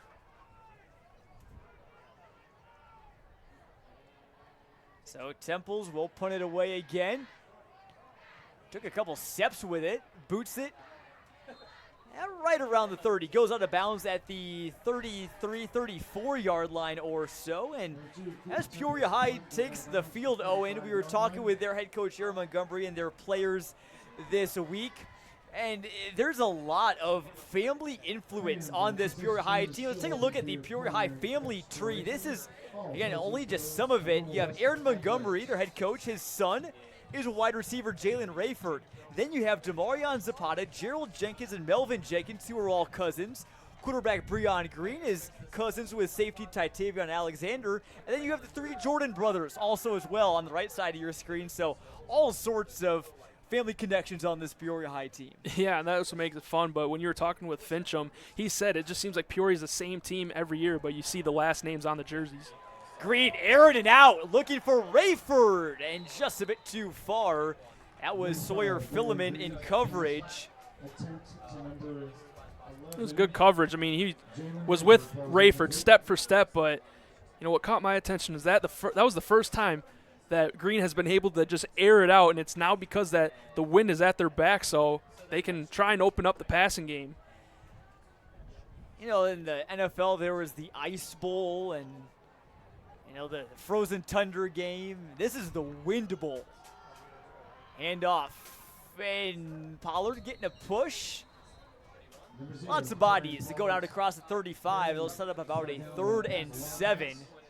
And it also doesn't help, you know, at least wind-wise, given that we saw at the start of the broadcast we're right next to a wide-open cornfield pretty much. And also the wind coming from the interstates. You know, those big semi-trucks that come on by, they displace a lot of air and send a lot of extra wind here onto this field.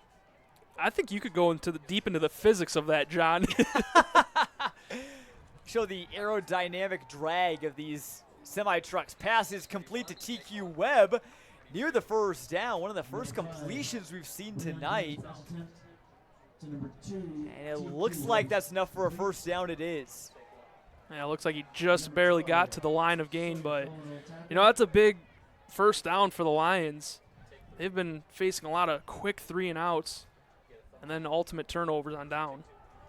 Pollard makes a man miss, and he's appended there by Watkins at about the 47-48-yard line. So Pollard starting to get his legs under him, and as for Peoria High, obviously I think they probably knew coming in tonight that their offense is going to come a little bit tougher than it did last week against Manual, where they put up 86. Netterts gets this call up the middle for a first down. Boy, isn't Netters just quick? As soon as he gets the ball, just watch him go. I mean, he's just got a burst in him. You know, Pollard, I feel like he's the really good, just, you know, pound for pound running back. But if you need quickness, give it to Kendall Netters. But this time we're seeing both of them in the backfield. And Netters, the transfer from Dunlap, was second fiddle to Jackson Oldham last year, but still got a good amount of carries, was very efficient with them as Pollard is up near the stick. So Peoria High driving with just over 2 minutes left to go.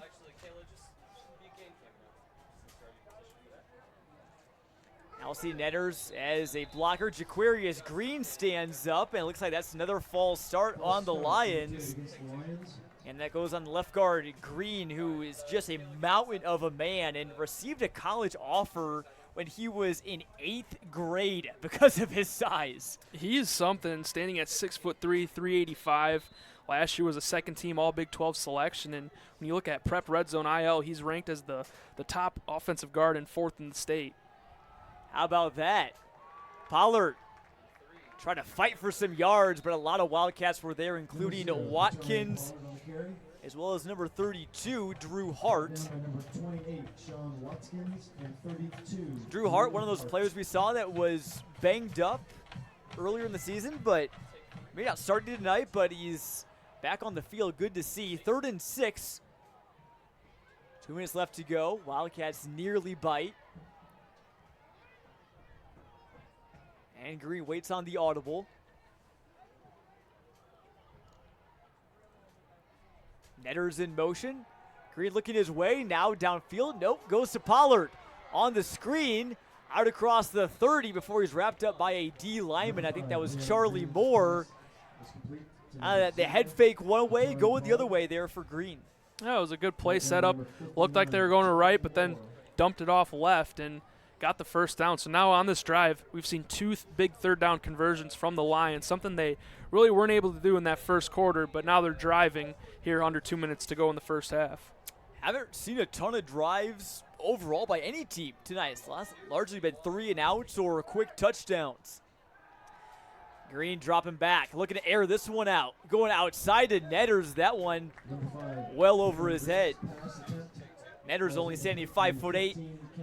Maybe if he was 6'2", he could maybe grab that one, but not quite. Yeah, maybe a longer wingspan to get the arms up, but yeah, Netters, he was trailing towards the sideline and looked like Green wanted to put it more upfield. So clock stops. Peoria High still has their 2 timeouts. Normal West cannot stop the clock, taking all 3 of theirs in the first quarter. Pollard and the Wildcats break through the line. That was Drew Hart making another big play from the linebacker position, and it's 3rd and long again. Yeah, we've seen the two Harts at linebacker for Normal West, Drew Hart and Brady Hart. Also, Mark Kidwaro, number 0, that defensive end we mentioned, was a bit banged up. He's back on the field now as well. So Wildcats on the mend. That's good to see. Still missing, though, Briar Liederman. They're all coming linebacker. Ball's on the ground, and this is going to be a big loss for Peoria High. Another self-inflicted wound, and they'll probably have to take a timeout here and discuss 4th down. You know, we're seeing a lot of sloppy football from really both teams, putting the ball on the ground, seeing penalties. You know, we were probably expecting a lot of points in this game. You know, even with some of the win conditions, like teams like this can still just put up points, but only 20 total between the two thus far. We were talking before this game that, you know, even still with the wins, that these teams had the ability to put up 100 easily, I think. I would be surprised if we got there, but you never know. It'll be 4th and 13 for the Lions, and, you know, I'm sure probably drawing up a pass here. Again, we've only seen a couple of completions that have gone more than a few yards downfield out of Green tonight. Yeah, they've been really trying to get the screen game with their running backs. Probably will get a chance, and really was the one long pass to TQ Webb that he overthrew. You know, maybe you look for TQ on this play, something downfield that we know that they talked about. They love the post route. Maybe he could set that up right here. He said, Aaron Montgomery said that their eyes light up when he calls the post route, both Green's and Webb's. Webb is at the top of your screen with Branch in the slot. Rayford's at the bottom of your screen. That's Brandon Woods in motion, offering some extra blocking help. Green has got plenty of time. Flag down. Jump ball was looking for Webb. It's incomplete. I don't think it would have counted anyway. I think there was a hold on the Lions. Yeah, they're getting a hold there. Tried to do everything they could to give Breon Green just more time to, you know, get that ball out, and especially to get TQ Webb down the field. But yeah, just another 4th down missed opportunity from Peoria. I believe now, like 0 for 4 on 4th downs tonight? Yeah, 0 for 4 on 4th downs. They have not converted their lone 2-point conversion. And they did not recover their lone onside kick either. So still looking to execute on those things that make Peoria High Peoria High. So 1st and 10 from the 32. Normal West may just kneel this one out going into the wind. Yeah, I think that's the right call. Just eat out the clock to go into halftime. If you're Coach Fincham, you got to be pretty happy with your team's performance in that first half to go into halftime with a 2-touchdown lead. 14-6, still a 1-touchdown game. You add the 2-point conversion, though.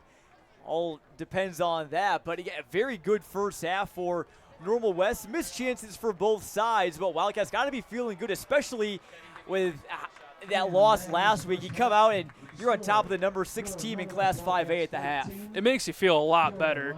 You know, I could just tell that their game last week, it just probably elicited just frustration. Like, they know what they're capable of. They know what that they can put up points and make stops. And to have a game like that where it's pretty much just out of your control just takes a lot away. And so we're seeing them kind of regain that control in this game.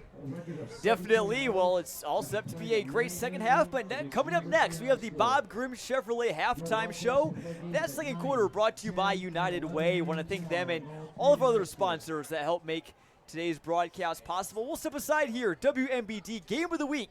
It's Normal West 14, Peoria High 6. Back after these messages on CIProud.com.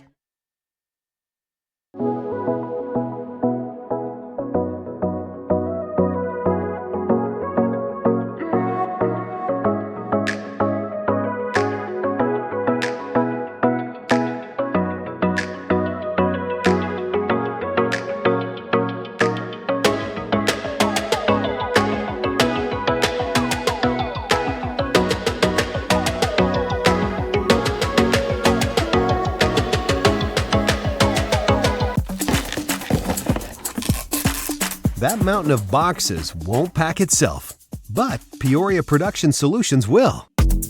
Let us handle your packaging and assembly. Our highly trained team uses computerized inventory control and specialized equipment to ensure your customers receive their items on time. Let us help you grow and scale your business. Give us a call or visit peoriapros.com for a quote today.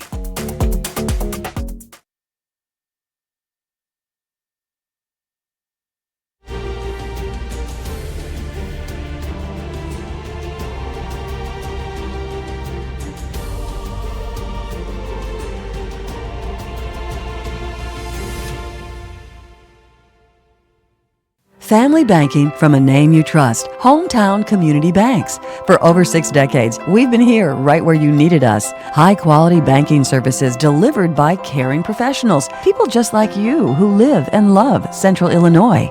It's a history we're proud of and one we'll continue to offer to every person who walks through our doors. When you bank in your hometown, your money stays in your hometown. Hometown Community Banks, divisions of Morton Community Bank. Look for the clock tower and you'll know we have time for you.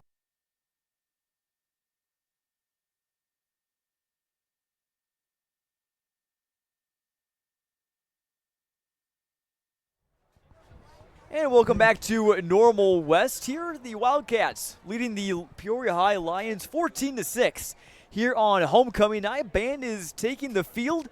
We have a chance to show off what we talked about this past week on the In the Clutch podcast, our weekly podcast talking everything high school football around Peoria, Bloomington Normal, and all around Central Illinois as well. We'll give you a little snippet of what we talked about this week and listen to the episode whenever you want on YouTube, Spotify, and Apple Podcasts. We're right back after this. Again, our WMBD Game of the Week on CIProud.com. And, let's just dive right into it, guys. A big week 4 of action. No one's clinching playoff spots quite yet.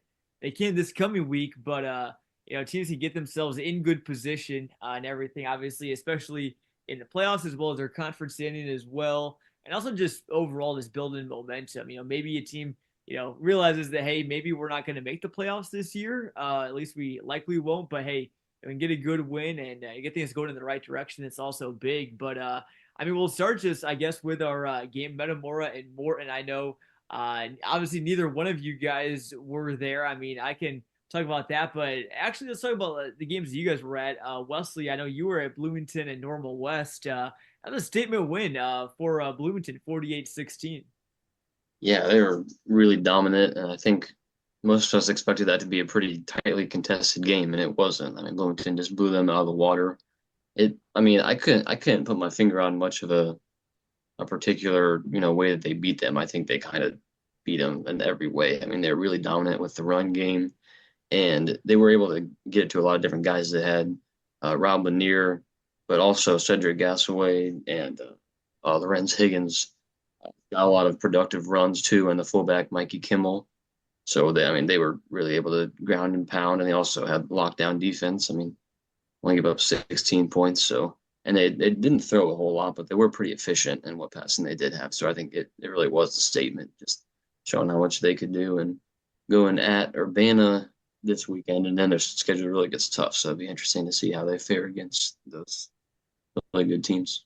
I was looking at the stats from that game, and obviously passing was very efficient. A lot of guys involved in the run game, and overall just a tough, hard-nosed football team. I think that's what we've kind of come to expect from this Bloomington squad. And obviously I want to talk about Normal West as well, who, by the way, is going to be in our WMBD Game of the Week this week against Peoria High. It looks like Normal West though had a potentially their looked like their backup quarterback was playing. Obviously for them, so I'm sure get used to kind of a Newman under center. What were some good things that you saw out of Normal West despite that loss for them? I think they were able to get some explosive plays. Like they never really had a lot of consistent sustained drives, but they did have some some big pickups here and there. So I think that's something to build on, that they are gonna always have a threat of making a big play. Definitely, yeah. Looking forward to seeing them, and and then Michael, you were at another Big 12 game, arguably one of the biggest games in the entire state, up near Kankakee. You saw the Ironmen take on the Kankakee K's, and looks like Ironman had a strong comeback attempt in the second half, but ultimately just fell just short. Yeah, it was really just a tale of two halves. Kankakee in the beginning of the game really got out to a really strong start. They actually had a 26-0 lead. At halftime, it was why I say a tale of two halves is because Kankakee scored all 26 of their points in one half, and then, like you said, John, Normal's comeback not able to be completed. They only scored their only 13 points in the second half. I think really the biggest takeaway from this game is that Normal community just isn't there yet. Not in terms of competing in their own conference. We know how good they are in the Big 12. They're if they're not undefeated in their conference, they usually have one or two lost team in their conference. what I'm really looking at with Normal Community is that they're not there yet in terms of the state. You saw about a team that last year got to the state semifinals, but they just couldn't get over the hump of going to the state championship game. I think this game against Kankakee gives them a learning moment to show that they just aren't there yet. And Kankakee has something that Normal Community doesn't see often, and that's speed. The only team in the Big 12 that has speed that's similar to Kankakee is Peoria High. So really, the Ironmen don't see much of that element besides Peoria High, maybe like Manual, but yeah. And also Normal West too. I would argue, Normal West is a pretty fast team. Bloomington, maybe a kind of a more tougher ground and pound team, but obviously some speedy guys there. So I mean, there is definitely speed in the Big 12, that's for sure. But yeah, again, like you said, Kankakee and Peoria High, are those teams that kind of take it to a new level. Really looking forward to that Normal Community Peoria High game in Week 9. There's a ton of great games that week, and that one might be the best of them.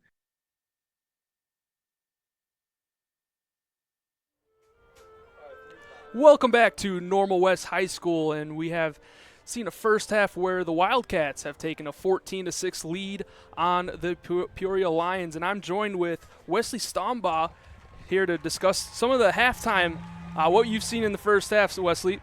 And I think so far you're seeing a sloppy football game. We know the wind was going to be a factor. We talked about it being up to 40 miles per hour with the wind gusts, and we've seen teams really struggle with the punt and even go away from the punt. Peoria High has gone for it on 4th down multiple times because it's just so hard to punt. We also saw their bad punt that got returned by Normal West, and I was down there next to their sideline. Coaches were yelling at them, touch it, and they did not touch it. And I think that's part of a problem. I think their teams are also having some problems with communication down there. We saw Normal West have to take a timeout because they couldn't get their offense set, so the wind really just wreaking havoc and causing a sloppy game.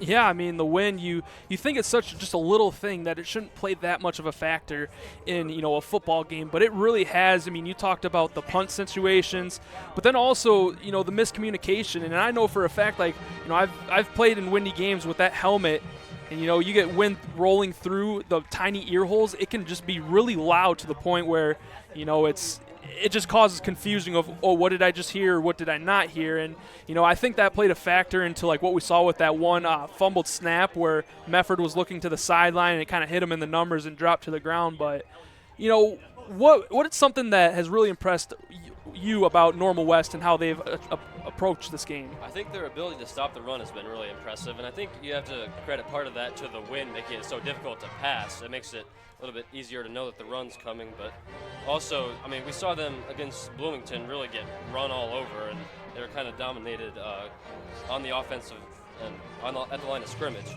So for them to come back against a team that's had a really good run game and put up 86 points a week ago, to shut them to only 6 points in the first half is really impressive. Yeah, very, very impressive. And we've seen this front seven of the Wildcats defense kind of stop that run game of the Lions. And, in the first quarter they were going against the wind, so they weren't able to open up the pass game. In the second quarter, they did take a couple shots. We've seen 2 times, especially on that last 4th down that Breon Green was looking for TQ Webb. Do you think that in the second half, this applies to both teams, that they will try to pass the ball a little bit more? I think they've got to. The offenses have really been shut down, so I think they got to take a shot, and especially as you talked about when the wind's at their backs, I think they've got to try because, just keeping the ball on the ground hasn't worked so far. We talked about Normal West, but, looking at Peoria High, it was, a little bit of a turbulent first half for them, some good, a lot of bad, but what is something that you liked out of them in their performance? Yeah, I think they're doing a good job blocking up front. We talked about they haven't been able to get a ton of penetration to get those big runs that we've seen from them, but just their ability to protect the passer and the few situations that they were passing, and I think that'll be strength for them going into the second half. Yeah, and they've had a couple explosive plays. Even that opening drive, Pollard going down the field almost had the touchdown, but got caught up at the 1 yard line. But as we go into the second half, what is going to be some keys for both teams if they want to find a victory in this game? I think we talked about earlier, it's the passing game. If somebody can get a little bit going in the passing game, make the defense think about something other than the run, I think that'll really open up the offense. And if you can get an explosive touchdown or two, that could be the difference in this ball game. All right, well, don't go anywhere. We'll take a break here at halftime show with Normal West leading 14-6. Thank you, Wesley, for your halftime insight.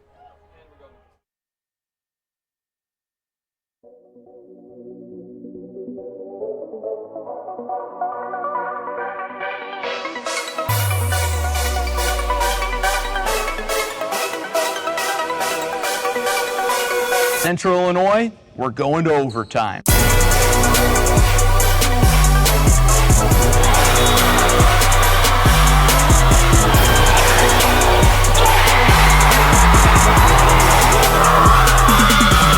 After 4 years of preps coverage in Central Illinois, Clutch Sports Media is ready for a new era. CSM Overtime. What is CSM Overtime? We're going beyond the broadcast to give you in-depth coverage of your teams, Your stories. Your stats and standings. your highlights and action shots. With your subscription, you'll get to see news and feature stories from all sports, up-to-date stats from around the area, and thoughtful analysis from our team of experts. As for our broadcast and social media coverage, it's only getting better. With your support of Clutch Sports Media Overtime, we'll continue to grow our free broadcast coverage with more sports, more games, and more innovation. And thanks to our partnership with Too Efficient Media, your social media feeds will be filled with Central Illinois' best sights and sounds. CSM Overtime will also give you access to full galleries from some of the most talented photographers and videographers in our region. As the new season approaches, it's time for more. More action. More stories. More coverage of all Central Illinois sports. It's Clutch Sports Media Overtime.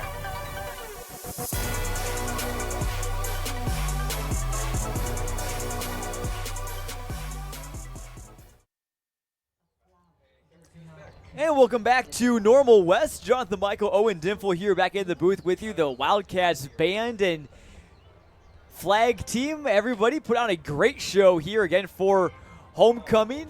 Their Wildcats lead 14-6 after a very strong defensive first half, especially for the home side. Let's take a look at what's happening around the area. A lot of good games going on this week. Oh, and we'll start in the Big 12. I figure it's probably the conference of interest for most of the people tuning in. Scores that we found for that: Bloomington up 49-0 on Urbana, which is not really a big surprise. And stay with Normal Community, they lead Manual 35-0 right now. Yeah, some kind of expected scores, and we've covered Bloomington, their Week 2 game against U-High. They looked outstanding, and I'm really curious to see how they can finish their season and go into playoffs, and maybe they could be a sleeper team in that class. Definitely. Another big game to keep an eye on in the Big 12 is P&D at Centennial. Don't have a score update for that right now, but as a huge game for both teams, P&D 2-2, Centennial 3-1. Both teams have lots of strong competition these next few weeks. They almost got to treat that game like a playoff game, and I could really see that game going either way. Yeah, either way, and when you get to those games here in the middle of the season, they're very important, and especially when you look at the kind of the standings, you want to stay, remain afloat towards the top, and especially P&D. They've played some really tough opponents thus far, but don't let that 2-2 record fool you. They're a pretty good team. Definitely, and looking in the Mid-Illini, Dunlap up 22-0 over East Peoria, so the Raiders' undefeated run in jeopardy right now. A big game in Morton tonight. The Pekin Dragons lead the Potters 14-9. That's another big game for both teams. Got to treat it like a playoff game, especially the Potters. They're at 1-3 right now. And also Canton and Metamora tied up at 8 in the second quarter, last check that we got. Wow, that one's a little bit of a surpriser. Metamora, they looked outstanding last week in the game against Morton, that 40-37 win. They did a lot of things right. Their defense made some plays, but that offense and their quarterback, Stephen Petrie, just overall really good job throwing the ball, passing the ball. So an 8-8 score, and that one is, that's probably a really good, interesting defensive game. I know we've seen one thus far, but, yeah, I'm curious who comes out on top with that. Definitely. Well, Canton, don't want to sleep on them too much. They've played some really good teams the first 4 weeks. We'll keep an eye on that game as well. Some other great games go down the small school action. Eureka and Clinton both undefeated in Heart of Illinois Conference, or Heart of Central Illinois Conference play, I should say. It just merged with the Central Illinois Conference, the HOIC did. Hornets lead 13-8, and GCMS and Hayworth, a big game around the area here in Bloomington Normal as well. GCMS leads at 28-6. Hayworth looking at potentially their third straight loss. Looking at other games involving Bloomington Normal teams, Rochester 17, Normal U High 14. That's a big one. And then Bloomington Central Catholic up 14-10 on Tolono Unity right now. Yeah, two really good games featuring good opponents, and that U High and Rochester game. I mean, talk about that conference game. Really a conference of really talented teams. So that one, whoever can win, that will have a huge advantage going forward and for the division standings. Definitely a couple quick small school scores for you. Again, Farmington up 26-0 on Elmwood Brimfield. That is our small town throwdown game this week. Again, Cody Roskins and Dalton Carmine have the call. Can listen to that game live on ClutchSportsIL.com. And Princeville leads Monmouth United 21-0. Last time we checked. This one, again, one of the closest ones of them all in the area, Wildcats and Lions. We'll take a quick break here on our WMBD Game of the Week on CIProud.com and come right back for the second half and more coverage right after this.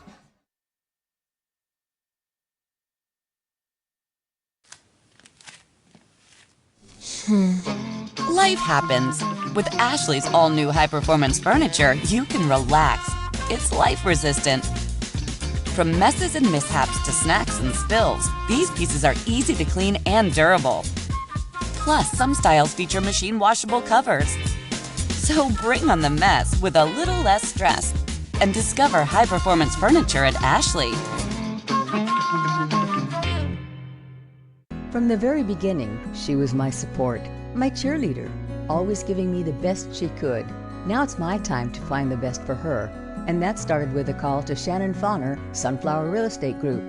Their lifestyle transition experts became part of our family, working with us to find the right fit for Mom, making sure she was ready, and getting her excited for her new home. Shannon Fauner, Sunflower Real Estate Group, the key piece to your puzzle.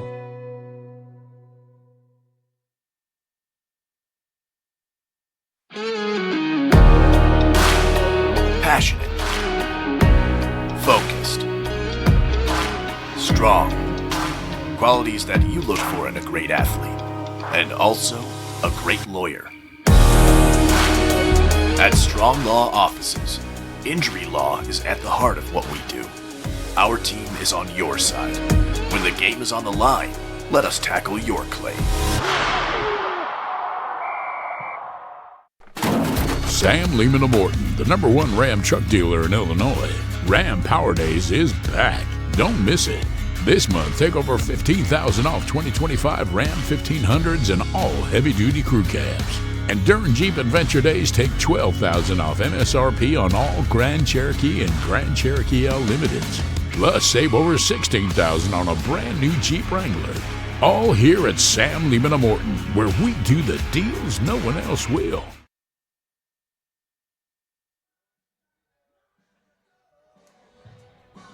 And welcome back to Normal West. Both teams taking the field, getting ready, stretch and get out for the second half of action. It's about almost an even ball game. Normal West, though, a 1-touchdown lead, plus a 2-point conversion as well. Jonathan Michael, Owen Dimple here with you tonight. And Owen, again, we've seen a little bit from each quarterback, maybe not passing the ball as much as we should, but you know, the quarterbacks were a huge talking point coming into this game, right? The emergence of Breon Green, the emergence too of Payne Mefford being pressed into action. We talked with head coaches about both players, and both had very strong, good things to say. We talked with Aaron Montgomery, and Breon Green, it really is the football junkie, right? He gets a lot of respect, recognition for his ability to run the ball like a Lamar Jackson type, but he said that, you know, hold off on that. He's a quarterback as well. He's not just an athlete. He is a quarterback and loves the game.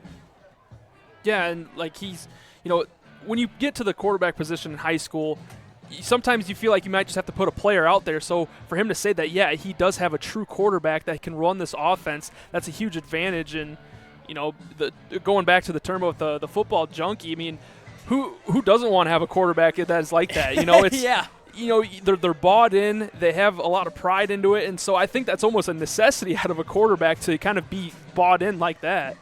Definitely, and you know, for Payne Mefford too, again, who's performed pretty well in his, again, first 6 quarters of being a starter. Here's what Nathan Fincham had to say about his senior quarterback, and overall he's just done a great job just being ready when his name is called. You know, you never know where you're going to get pressed into action. Normal West had the same situation last year. Johnny Fryman, their starter, got hurt, and that's when Drew Mangrum came in for a couple games midseason, performed pretty well. So Nathan Fincham, who is their quarterbacks coach, does a great job getting their guys ready to go no matter where they are on the depth chart. Yeah, I mean, ideally you need everybody prepared because in any given moment someone could go down. So, but Mefford has done a great job.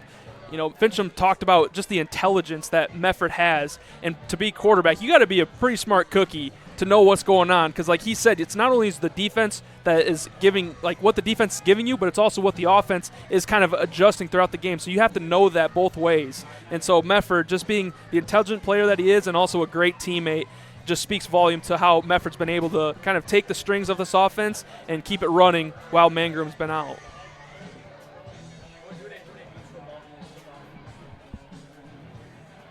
And so the Normal West Wildcats will get the ball to start the second half, and Peoria High won the toss and elected to receive as they usually would. And, you know, obviously Normal West decided, hey, we're going to make you go into the wind for that first quarter. We saw how it wreaked havoc for them, but now Wildcats will go with the wind here in this third quarter. Peoria High will have the win at their backs for the fourth.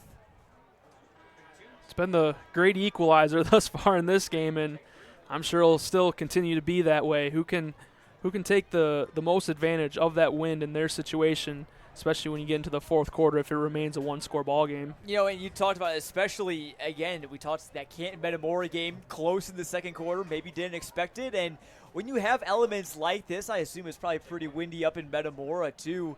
You know, it really doesn't matter, who is who. It really is, like you said, the great equalizer. You know, Peoria High came in, averaging 61 points a game. They just got 6 to show for it in that first half. Also, credit the Normal West defense as well. See what kind of kickoff we get from the Lions here. And it's a deeper one. Mulbauer picks it up at the 25. No, it's Givens that just falls on it. And Normal West will have about 75 yards in front of them. You know what? So far we've seen the 2 kickoffs from Peoria High. They've been more so real kickoffs rather than the onside kicks. And, I think this one kind of shows that their defense has been able to get some stops.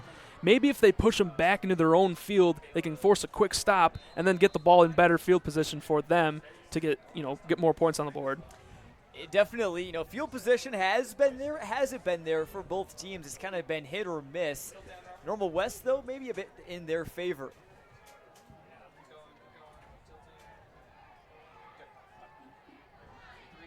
Terrell Jackson, number 3, receiver at the bottom of your screen. The Wildcats have 6 or 7 receivers that they like to use. Givens, just a direct keeper there, running of a little bit of a, no pun intended, Wildcat offense. Got to check the paw prints, as Lil Wayne would say. That was the true Wildcat formation of a bunch of Wildcats, and yeah, that was. You get Givens back there. You try to get his speed involved. Didn't get too much. I mean, he actually did get 7. Didn't look like 7 when I first watched it, but, it's going to be big to stay ahead of the chains. We didn't see that a ton from either squad the first half. It was usually either first down gains or 3 and outs as flags fly before the snap. Many of these have gone on Peoria High, but we'll see. This one might be on the Wildcats, and it is. False start indicated against the Wildcats. That's going to be huge for the second half. Which team can limit their penalties? It really started heavily against Peoria High in this one, but then in the second quarter, the Normal West Wildcats kind of had some of their own that cost them a couple drives. So who can fix up those mistakes could go a long way in this one. Make it 2nd and 9 now. Another Wildcat play with Givens. He runs it right up the middle and into the teeth of the Lions defense. Daniil Greenlee, Tylen Ward, the D tackle's ready for that one. Yeah, kind of interesting seeing kind of the same play back-to-back times. And yet again, we're seeing Mefford just at the bottom of the screen. And Mefford's lined up at quarterback, or I should say wide receiver. Matched up on Spencer Russell. Interesting sets here. Givens keeps it, gets near the sticks. It's going to set up a 4th and a question for Nathan Fincham. And, maybe with Givens, obviously we've seen his athletic ability, is able to run. Maybe they're just wanting to go that direction, maybe some direct plays and keep Mefford out as a bluff.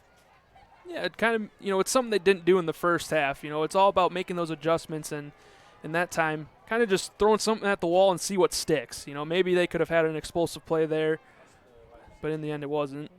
Temples punts it away. Turning kick to the left side is getting a great Normal West bounce. Look at it roll. It's down near the 10 by Austin. I think he touched that a bit prematurely. That ball had a little bit more life on it. Yeah, I think he didn't really quite know where he was on the field. About inside the 10-yard line, he made the effort to save it. I mean, I saw one of the teammates kind of point to him like the goal line's right there. But, I mean, it's still a very great punt for Normal West. And yet again, Peoria High is going to be backed up. And, their offense has been very strong this year. Those Lions have on the loose. They've broken out of their cage. You see them so far this year. Again, this is through 4 games, over 200 passing yards per game and nearly 1,500 total rushing yards. You add those two together, a real Lion, which I found out is top speed 46 miles an hour, would have to run full speed for 1 minute and 45 seconds to pick up as many yards as Peoria High has this season. Green, a dangerous pass in the direction of Jackson Hill. Nearly an easy pick 6. Yeah, who needs a stat cast when you got Jonathan Michael kind of coming up with the calculation for the speed of the Lion and the Lions offense? You definitely use the help of the internet for that one. It did not come off the top of my head. Yeah, but we see on that previous play, just a dangerous pass from Breon Green. Tried to go with the wide receiver screen, and they're starting this third quarter going into the wind again. Handoff goes to Pollard. He's got a hole up near the 20 before he's brought down by a couple of Wildcats, including Drew Hart. Both him and Brady Hart have been busy tonight. Those two brothers next to each other in numbers as well. Drew number 32, Brady number 33. Another handoff. Pollard fighting for space, and I think he's got the first down, and there is a yellow flag somewhere in that mess. I wonder if they're going to find a holding somewhere in that interior of the offensive line. Oh, and they're going to waive it, so must have discussed it and realized there wasn't an infraction occurred, so it'll be a first down for the Lions. First downs going into this wind are hard to come by. Got to treasure them. 2 wide receivers with Webb and Rayford. They've been pretty quiet tonight. Pollard gets the give again. Spun around. Gain of a couple running to the right side behind Kamari Jackson and Deshaun Brock. That offensive line so far is getting a little bit better of a push. They're getting positive yards, so it's not quite the explosive plays that they're used to, but it's getting them ahead of the chains. And even going back to that, before they got the first down, it was the 3rd and 1. They didn't see many 3rd and short situations in the first half. It was 3rd and longs. 2nd and 6. Pollard breaks it to the outside. Flag down before he's pile driven there by Filament. An emotional leader of this Normal West defense, and Efoy Baskins pumped up as well. Number 20, Efoy Baskins. There's a flag on the play. And this one might be a hold on the Lions. Yeah, this time they definitely got the hold on that play. Holding indicated against the Lions. That's well over a handful of penalties by this Peoria High offense. So something that they like to, clean up, going into the second half of the season. Some big games coming up, especially like you said earlier, Week 8 at home against Bloomington. Then Week 9, they're down here to face Normal Community. Green evades the tackle, but he's in some major trouble. Trying to go east and west. He's pushed out near the 12. That's going to be about a 7-yard loss. And another flag down. As Brown a bit shaken up there. And that flag was well away from the end of the play. Flag on the play. Interesting creativity there from Green. Trying to make something out of nothing, but just didn't really have a spot either direction. It's being unsportsmanlike against the Wildcats. You can't afford that, especially on a play where you force the quarterback to take a big loss. That's a big no-no if you're the Wildcat defense, and Fitcham's going to have a lot to say to his players over that, because not only do you erase that huge loss they had on Breon Green, but now it looks like they're making it third down, so a lot more manageable now. Third and about 4 now instead of about third and 19 or 20 or so. Green looking to pass and right into the hand of Logan Alvarez. If he could have got a second hand on it, it probably would have been a guaranteed pick. Yeah, it looked like he was trying to go to Jalen Rayford, who has had a very quiet first half, but, you know, it's no question when you look at the win that they haven't been able to pass the ball. But, yeah, just an electric receiver that has really benefited of this offense. He's done a great job this year. 11 catches, 222 yards, and 6 touchdowns. 4th and 4 now. I gotta wonder, when Green throws the ball, does he even know where it's going to end up? When taking it offline. Webb, the motion man, guarded by Watkins. Now he retreats back to the middle of the field. Green going with a hard count again. Play clock down to 0, and there's the flag. It's a delay of game. We always see that wins, like we talked about. Makes it hard to hear. It does. And that time, you know, before we saw the motion of TQ Webb, I mean, Green was, you know, motioning at his foot like 3 or 4 times, like Webb couldn't even see him.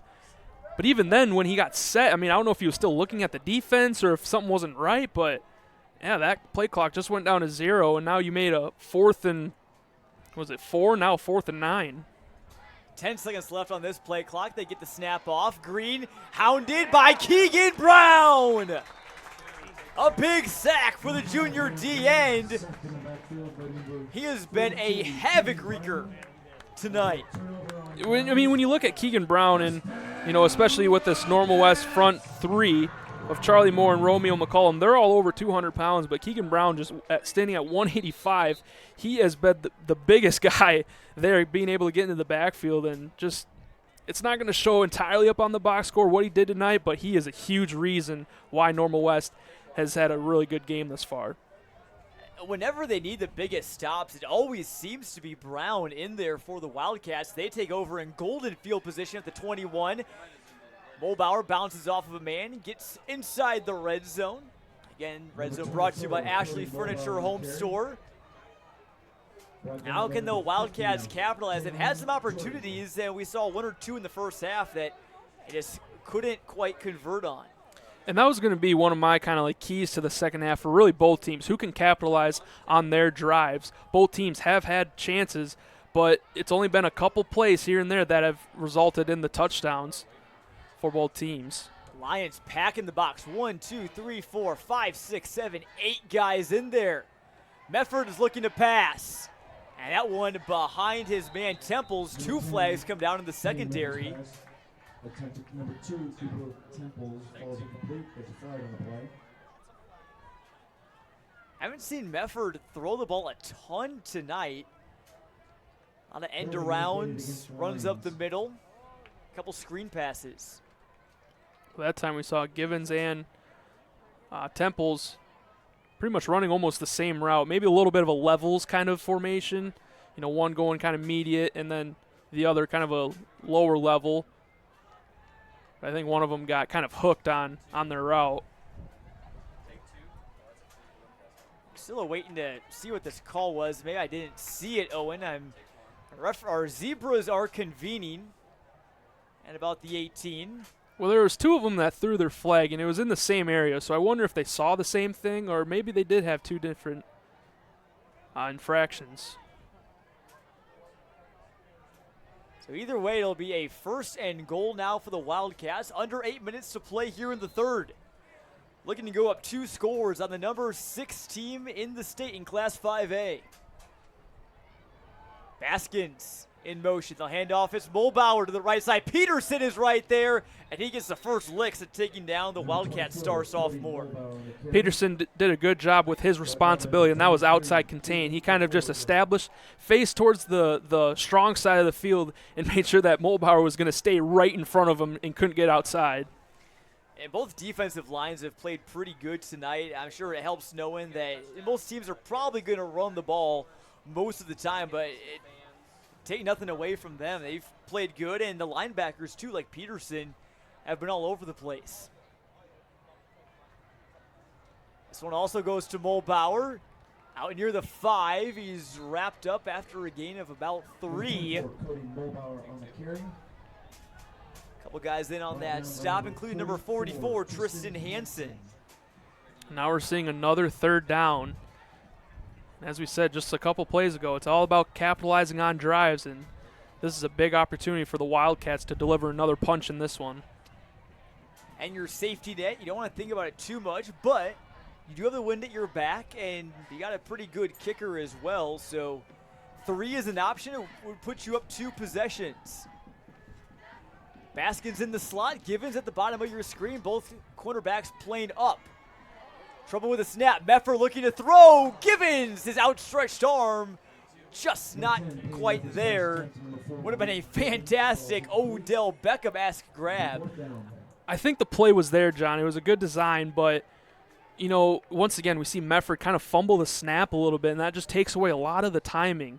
You know, there's a big deal when it comes to quarterbacks when they take the snap and being able to drop into their footsteps, kind of their footwork. And one thing kind of goes wrong, it screws up the whole process, and that kind of leads to an overthrow like that did. It also lead to Jagger Phillips, the senior kicker for the Wildcats, coming out for about a 25 or so yard field goal.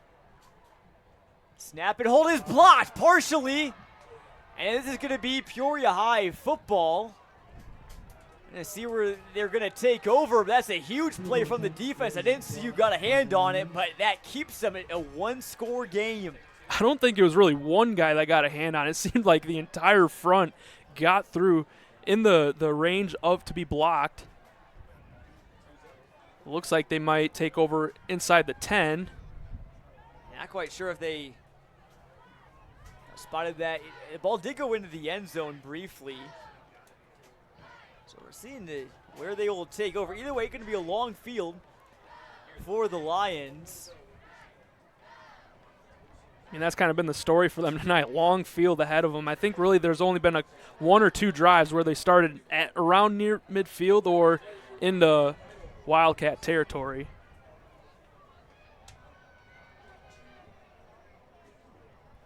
So they'll start at the 6.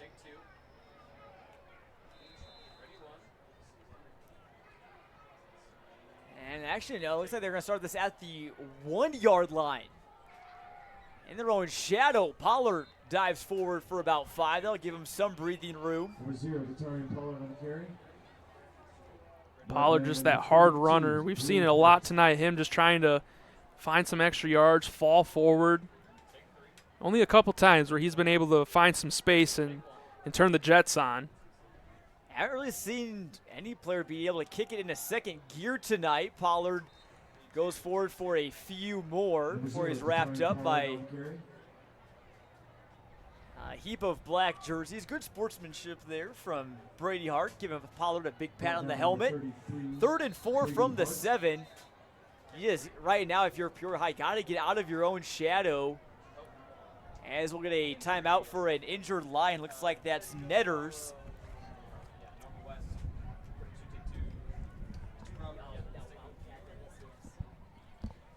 And while they tend to Netters, Owen, let's talk about Normal West again. One of the more consistent teams, if not the most consistent team in the area in terms of making the playoffs. They like to dance every year, and they've been doing so for the last 13 years. To see them in the ballroom right there is a familiar spot for them. And overall, you know, it's a team that hasn't been around for too terribly long. Obviously, Normal Community split into Normal Community and Normal West back in 1995. But, they've gotten to the playoffs. They reached the quarterfinals a few years ago.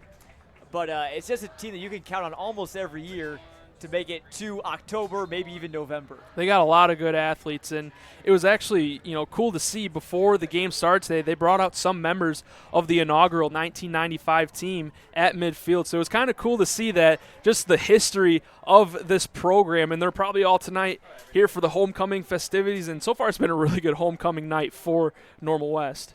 It has certainly been for those fans that have stuck it out through this win, and maybe the ones that this came for maybe the first half before retreating back to their cars or their homes. But it's been a good one so far. Lions are going to get a first down with Pollard up to about the 15. It's crazy to think, Owen. Normal West has only had 3 head coaches in their entire football history. As we have a Wildcat down on the sideline as well. That's Cooper Temples. Netters was carried back to the sideline for the Lions, so keep an eye on him and certainly hope he is okay. Brandon Woods would take over the number 2 duties behind Pollard. You see him there on the field, number 8. Not a whole lot of injuries tonight, but, going back to last week, there was a lot between Metamora and Morton, but it was a very human night and, a lot of guys that dealt with cramps.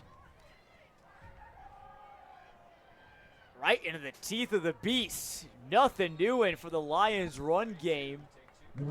Stood up there by Charlie Moore, a second-year starter on that line for Normal West.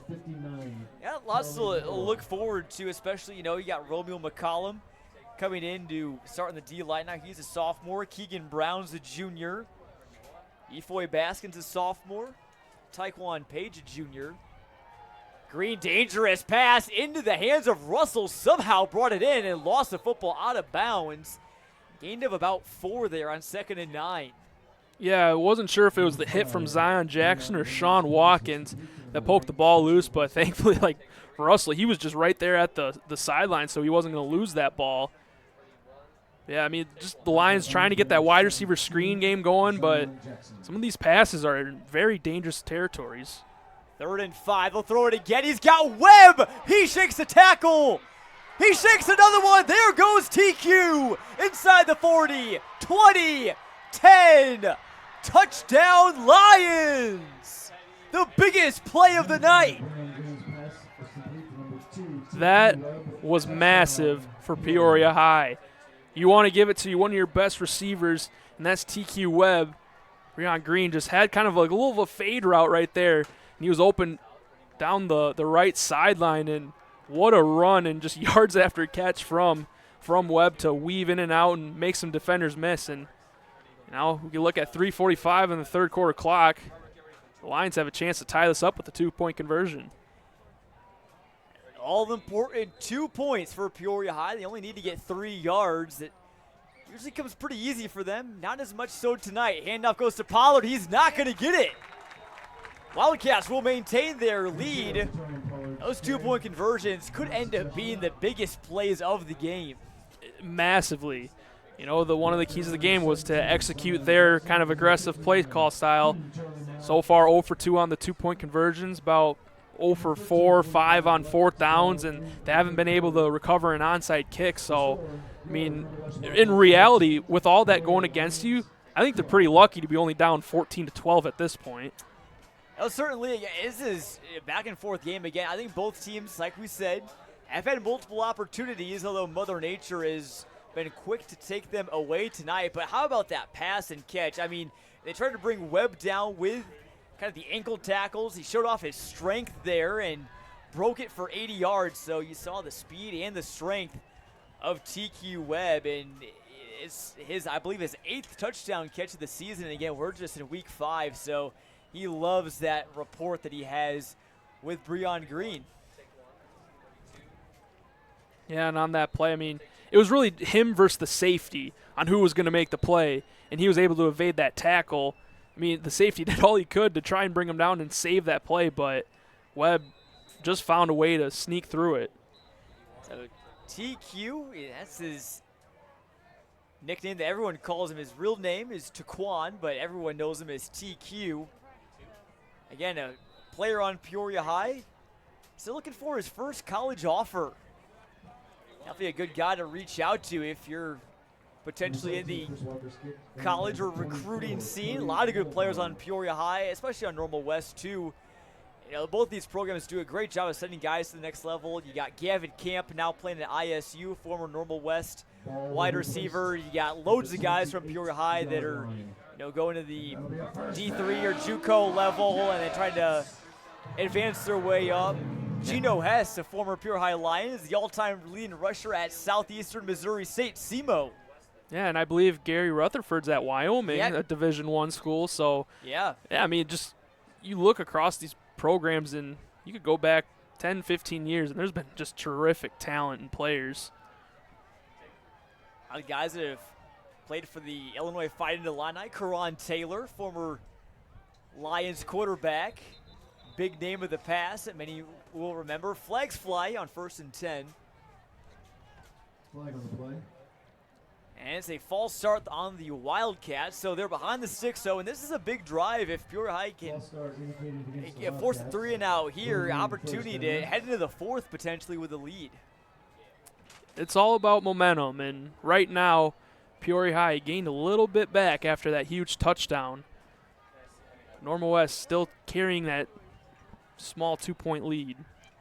And Givens drops the football, trying to make something out of nothing. Shakes some tackles and gains a few extra yards before he's brought down by Peterson. Could have been a lot worse. Peoria High probably kicking themselves that they couldn't wrap up the 5'9" junior wide receiver who's taking some Wildcat snaps here. Yeah, and for Normal West, the left tackle, Jacob Meyer, I think he was lucky he didn't get a hold because Tylen Ward was going after that ball on the ground, and it looked like Meyer just grabbed the back of his jersey to pull him back. So I was kind of surprised they didn't get a hold there. I saw that as well. It was kind of a close call. He's kind of nabbed the jersey just a bit. 2nd and 20 now. Mefford looking for Mulbauer on the swing pass. He's going to throw it deep, and it's way out of reach. I'll set up a 3rd and long. That's the danger, though, pass on 2nd and long. If you complete the pass, great. If not, though, you're looking at 3rd and very long. Yeah, in this case, 3rd and 20. You have a chance with Mulbauer's speed, especially going down the sideline, but Mefford put a lot into it, and maybe, he threw that one with the wind. Yep. So, maybe he's not used to throwing that far, and that time it took it a little bit extra, too. Positive there is he threw it in a place that Peoria High couldn't catch it. He's sort of a lot less dangerous balls than Green has tonight. Yeah, he had the 2 picks last week, and thus far he's done a good job of avoiding those situations. 3rd and long, they'll go deep again. He's looking for Baskins, and it's intercepted by Peoria High. This is Webb again, inside the 20. He does it all, folks. He catches touchdowns. He catches interceptions. TQ Webb has his fingerprints all over this 3rd quarter for the Lions. TQ Webb just putting the team on his back right now. And Great Jennings style. Yes, literally. The huge touchdown catch and then the interception, and now Peoria High has a chance to grab the lead for the first time since their opening drive. Now inside the red zone, Pollard gets a good block up the middle. He's still chugging inside the 10. Lions starting to feel it now. This is starting to look like that team that we see most weeks out of Peoria High. Here comes their hurry-up offense. Pollard up the middle, trying to get some blocks, a push. He's down near the 5. That's enough for the first down. And get a 1st and goal-to-goal situation. I think a lot of it for Peoria is they're kind of getting some confidence back. I feel like not sure what to do in the first half, but they're getting that back here right now. Another give. This is a touchdown. Lions take the lead with 2:09 left in the 3rd quarter. It's a big score.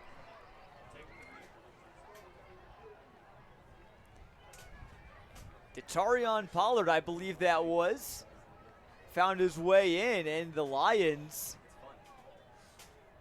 just like that, have the lead. They can all change in the blink of an eye, Owen.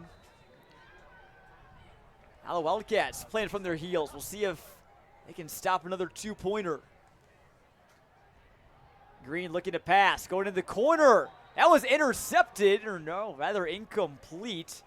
Looked like from our angle, far away in the press box, that was picked off, but I think he stepped out of bounds because he definitely caught the ball, but it probably stepped out of bounds. But yeah, I mean, now Peoria's 0 for 3 on their two-point conversions, but still have the lead up 18-14. All set up from TQ Webb's interception.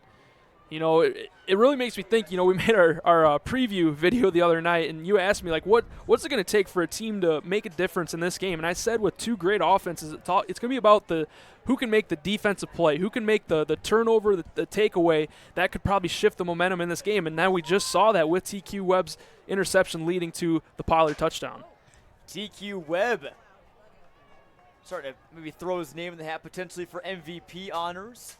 Scoring drive for Peoria High brought to you by Papa John's. They have their first lead of the night. And again, you know, you look at their 0 for 3 on two-point conversions. That's essentially a whole missed touchdown that they could have had. So Wildcats got to give credit to their defense, those two-point stops. I'm sure they practiced them a lot in practice this week. Could be 24-14. Mulbauer picks this one up. Going across the 35, down near the 40. Before he's tackled there by Melvin Jenkins. I think now when we see this Wildcat offense take back the field, really curious to see how Peyton Mefford is going to react, how he's going to play after throwing that really game-changing interception. But there's still a lot of game to play. Still 2 minutes in this quarter, and you have the entire fourth quarter. So you don't want to see his confidence dip too much after that one bad play. This is certainly a situation that'll test Mefford, down 4. Still got lots of time to work. You'd rather have 2 minutes in the third than 2 minutes in the fourth. And your heart's beating out of your chest, but still plenty of time, plenty of playmakers to rely on, like Cody Mulbauer, but he is swallowed up. After about a gain of just 2, both these running backs, Mulbauer and Pollard, just getting, probably going to finish with close to 30, maybe even more carries tonight. Yeah, I mean, the volume's there, but the efficiency quite hasn't. You know, just not much room to move. Both defensive fronts have been outstanding tonight. You know, you say you keep on pounding, eventually you'll have one that breaks through, and so far we haven't seen a run that's broken through except from that long, about 70-yarder from Pollard to set up his 1-yard rushing score in the first quarter. Yeah, and that was just the third play of the game, too. Has not been an offensive game as Mefford's pass for Temple sails too far. So set up 4th down, and they'll probably try and pin Peoria High deep while they have the wind at their back with 1:07 left to go in the third. We've seen a lot of, you know, recently, a few downfield throws from Payne Mefford, and, you know, something Fincham said about his quarterback play, no matter if it was Mangrum or Mefford, is that they're just missing receivers that they need to be hitting, and he felt like this week they couldn't have that, and so far we haven't really seen the downfield connection. One of them led to an interception too. And we did see that week 1 too, you know, a couple big plays that just fell short for Normal West, so they get their passing attack going. A good sign. 3rd and 9, ball is tipped, and that will set up 4th down. Pardon me, I thought that last play was a 3rd down, so that was 3rd down right there. Now the punt unit comes out for the Wildcats. And that time could have been an interception off the tip. We've seen that, you know, Breon Green had one of his own in the first half, but that time just falls harmlessly to the ground. D linemen have done a nice job getting their hands up in the air. Saw Keegan Brown do that a lot in the first half. Just kind of, I saw him jump up in the air just like he's playing volleyball. Thought Normal West volleyball, they're undefeated right now, 17-0. Great punt from the Wildcats. It sails, just takes off into the end zone. You would think that there might be something slippery on the field the way that ball just took off. I think that one rolled like you know how a lot of people say at Augusta National the greens just Oh. like glass. That Yep. kind of looked like that ball It's like- rolled on the glass. It's like putting on marble. Yeah, for sure. It's like punting on marble tonight. So Lions will get the ball back, and again, Wildcats, they did a good job of winning the time of possession battle that first half, and the last couple minutes, they really haven't had the ball a ton. It's been Peoria High controlling possession here this third quarter. Just And the it'll- dynamic of a game, how it can just switch very quickly from one team to another. Green flushed out. Looking to pass. It may be inbounds, but not quite sure. He's going for Rayford. I don't think he got both feet down. Yeah, great effort on that play. Wasn't sure if he was going to keep the feet in bounds. Yeah, can't question the effort from Jalen Rayford. So 2nd and 10 here from the 20.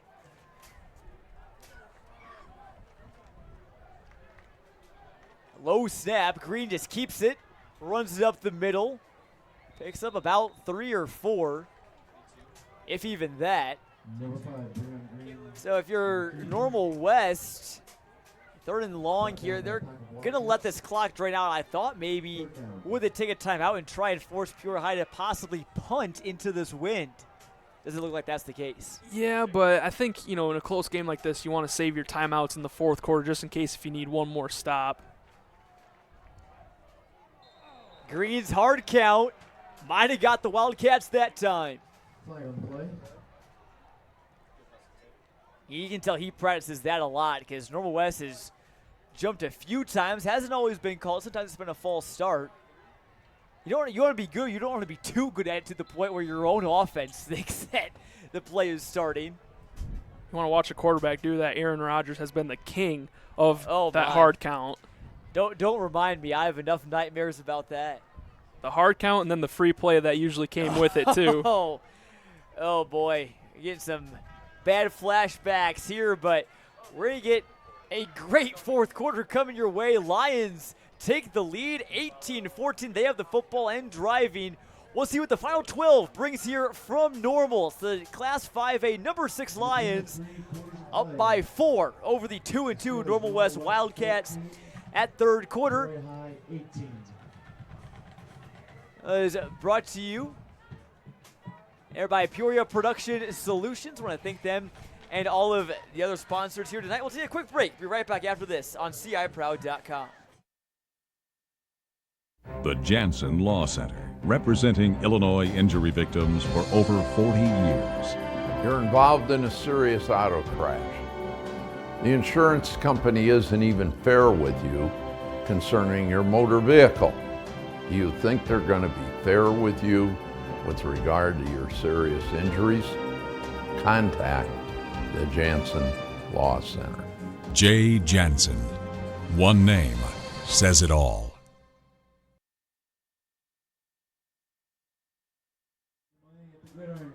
And welcome back to Normal West. And you made the chance to tune in tonight. You made a good choice. And we've seen a good one here in Normal. 3rd and 2 as the fourth quarter starts, and the Lions are going to get a first down here.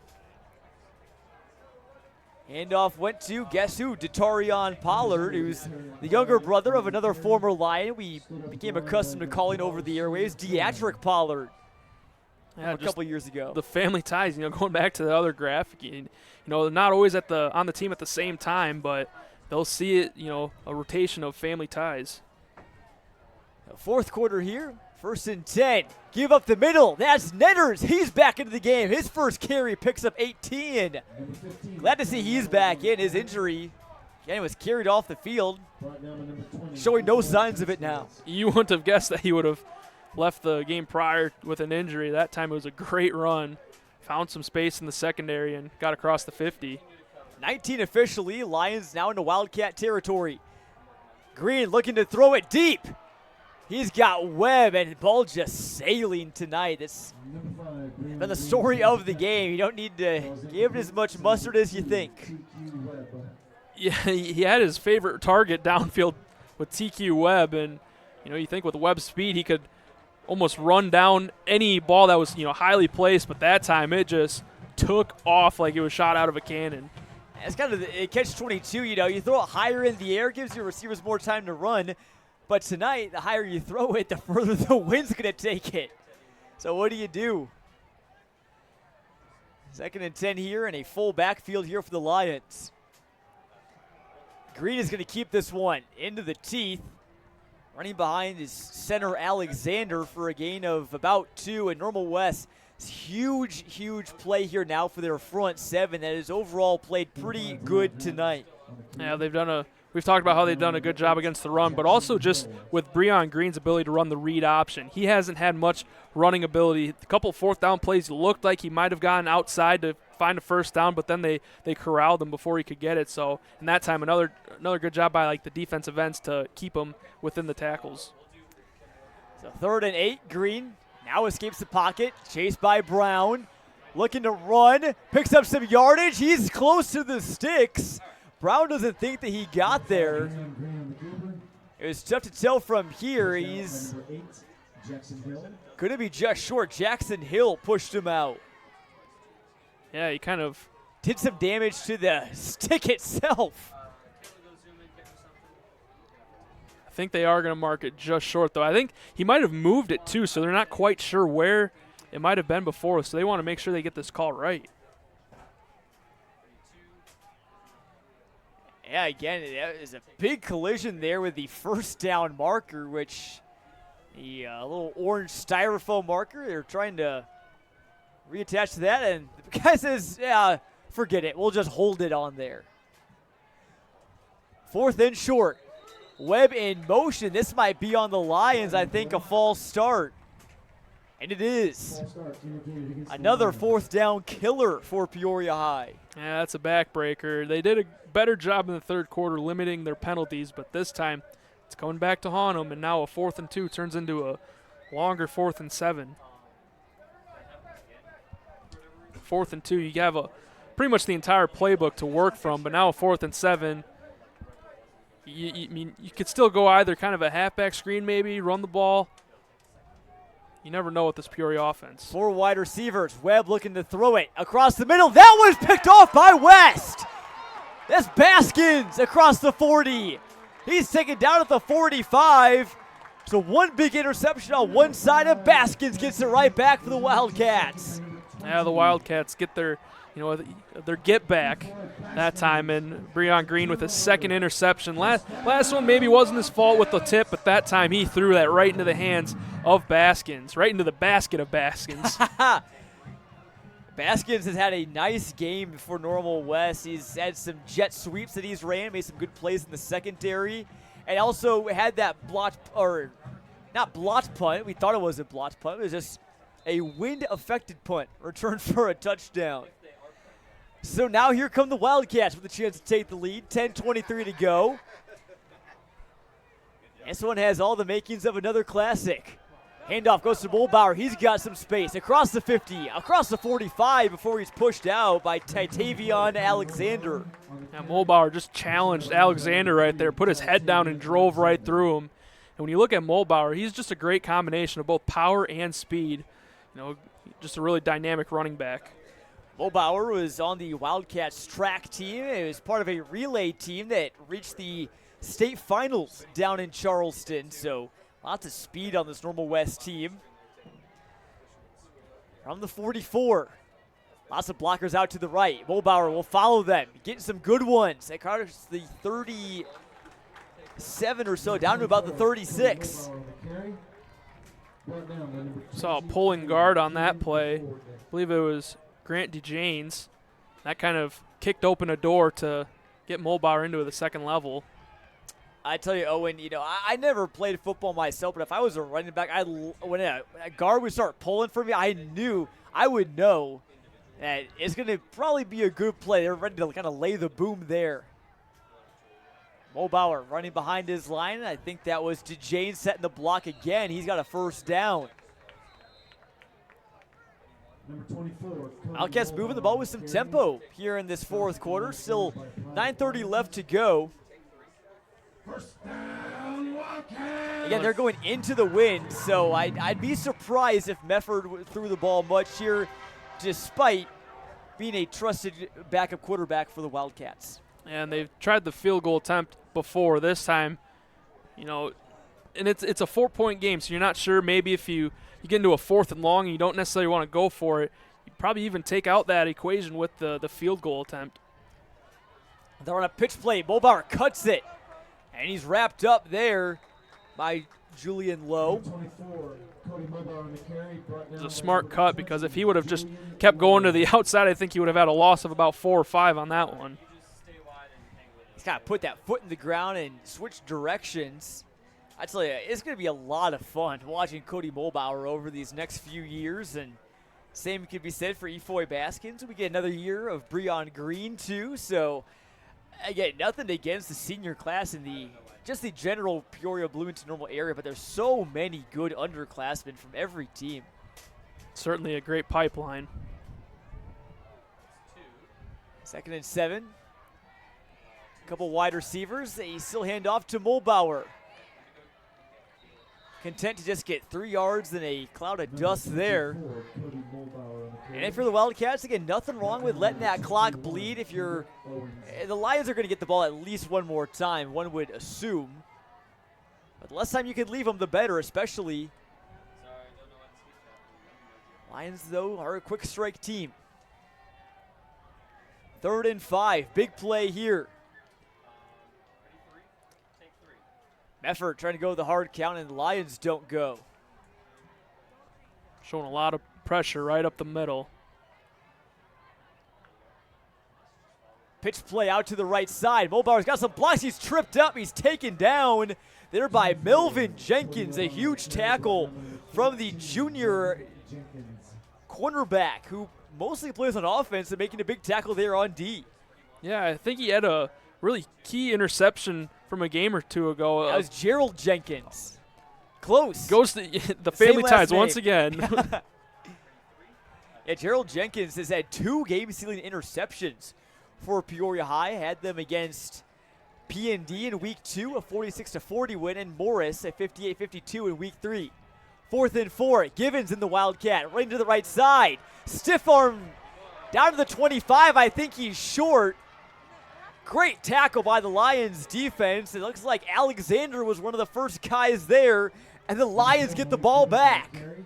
Wow, I mean, it just looked like a promising drive for the Wildcats to try and retake the lead and, chew some clock while they're at it. But the Lions, they had something to say about that, and it was that they were going to get the ball back and not allow that lead to go away. Real quick, let's take a look at the upcoming schedules for both teams. We'll start with Peoria High, what they have coming up real quick.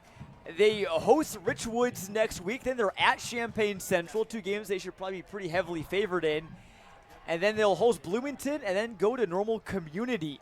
You see all their wins so far this season. This one will be probably the lowest scoring output of all 4 of their wins if they do hang on. Netters gets wrapped up for a short game. Yeah, I mean, you look at their scores and, when they win big, but a couple of those losses where they play some powerhouse teams, they struggle to put up points. So if they find a way to win to this one, it no more than 30 points, I wouldn't assume, in this one. We shall see what the final scoreboard says. It's still anybody's game here, approaching the halfway point of the 4th quarter. 2 backs in the backfield again. And it will be Pollard who bounces off of a man that was Drew Hart that he spun off of to make it a positive gain. And now we'll see how the Lions perform on 3rd and 4th down. It's been a bit of a bugaboo for them tonight. I think it's been that way for both these teams. I mean, they've seen some 3rd and mediums, 3rd and longs, even some 3rd and shorts that turned into 3rd and longs just due to penalties. I mean, neither team has really dominated, the late down and distance. Wildcats defense is ready for them there. The front line of Moore, McCollum, and Brown.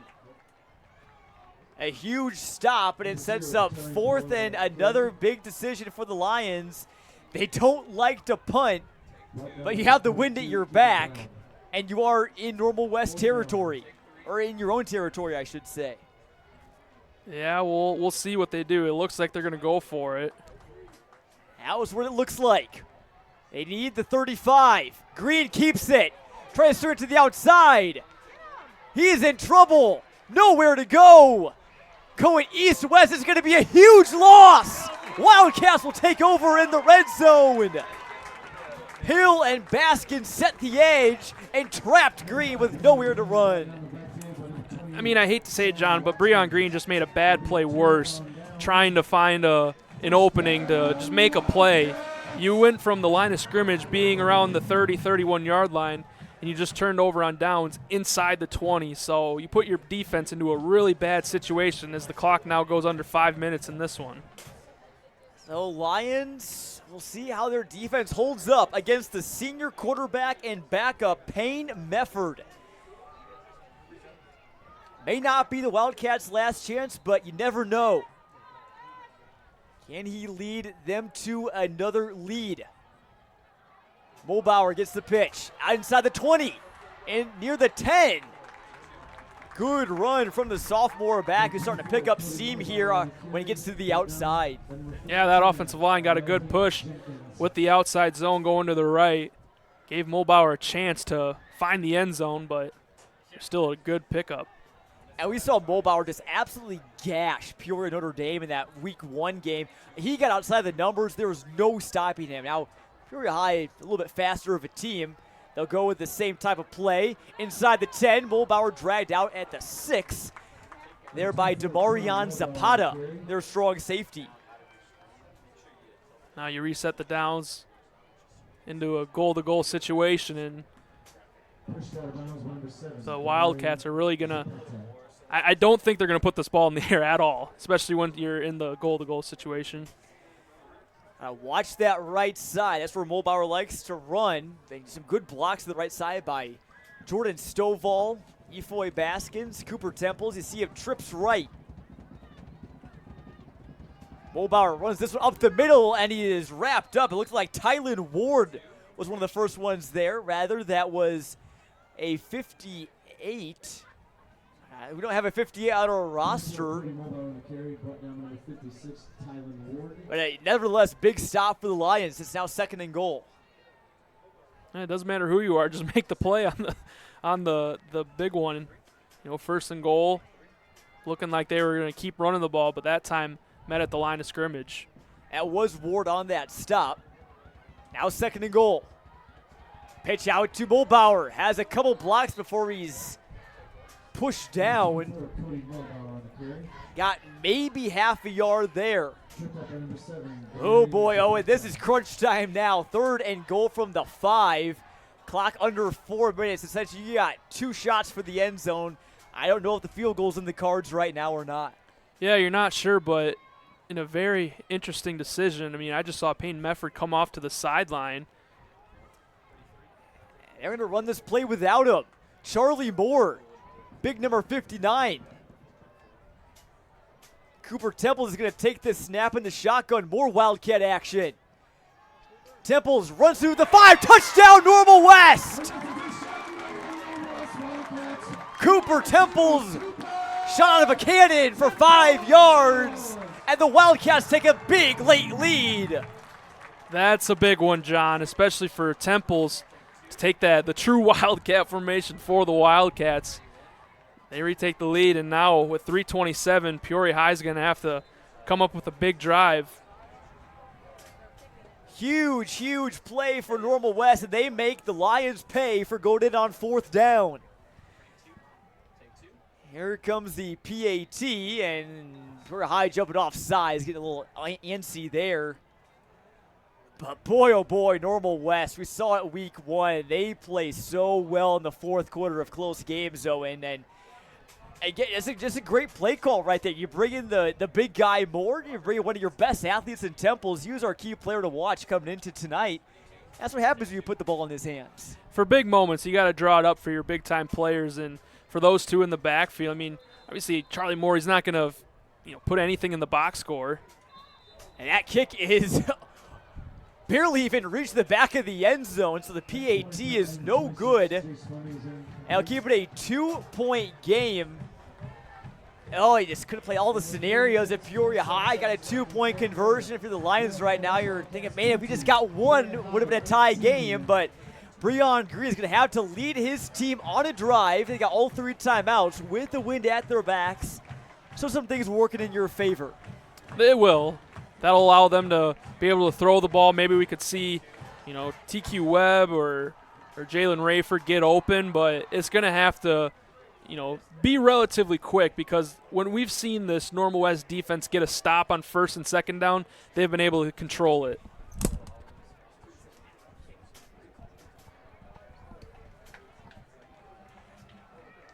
Man, Owen, we are so lucky. This is week 5 of the season, and now 4 of our games have been one-score games with a team driving with a chance for a game-winning drive. Morton and Metamora last week. Normal U-High Bloomington week 2. We saw West win a thriller week 1 here against PND in the final few minutes.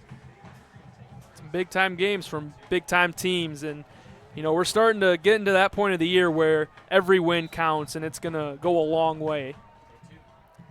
Kick is away. It's another short one. Nearly dropped by the Lions. It was off the hands of Ontarion Dortch. But followed on by Rayford, and the Lions will take over at about the 32-yard line.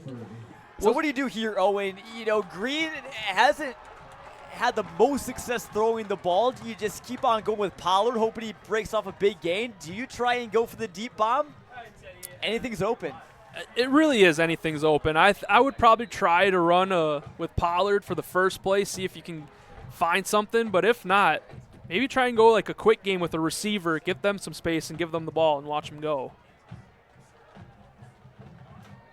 Yeah, see Normal West schedule briefly there. They got Wabansie Valley out of Aurora next week for their lone non-conference game of the year. End around to Spencer Russell. No, it's a pass to Rayford, and Philemon fills the gap.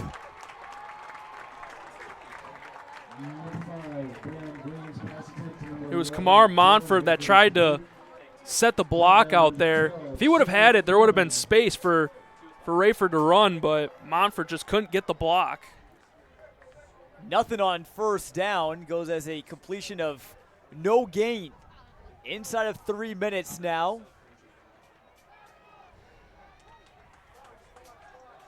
And the biggest thing is you just got to get the first down. You don't need the touchdown. You just got to keep the ball moving forward. Handful of wide receivers for the Lions. Green under some trouble. He's going to rush this one. Charlie Moore has other ideas. It's a short gain for Green.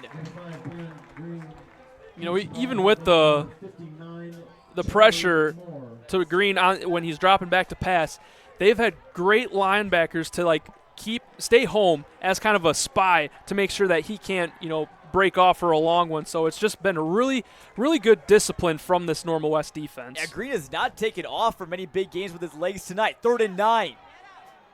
Trying to direct traffic. He's in more trouble. He's got to get rid of it. He does, and it's picked off. Brady Hart for the Wildcats. You can't make that throw if you're Green. And he threw it right into the arms of Brady Hart. Normal West defense continues to come up huge in the clutch. That's a massive mistake by Breon Green. There wasn't even a line in the vicinity of that one. Brady Hart's going to get the credit for the interception. But before that, it was Keegan Brown forcing him to make that throw. Yeah, Keegan Brown, again, has just been all over the place. He has been hounding Green and just making life so difficult for him tonight. And again, Green, I think both on the last 2 plays, I think you're better off just getting rid of the ball, throwing it away. It's a team that can pick up 10 yards pretty easily. You don't need to try and play the hero ball there.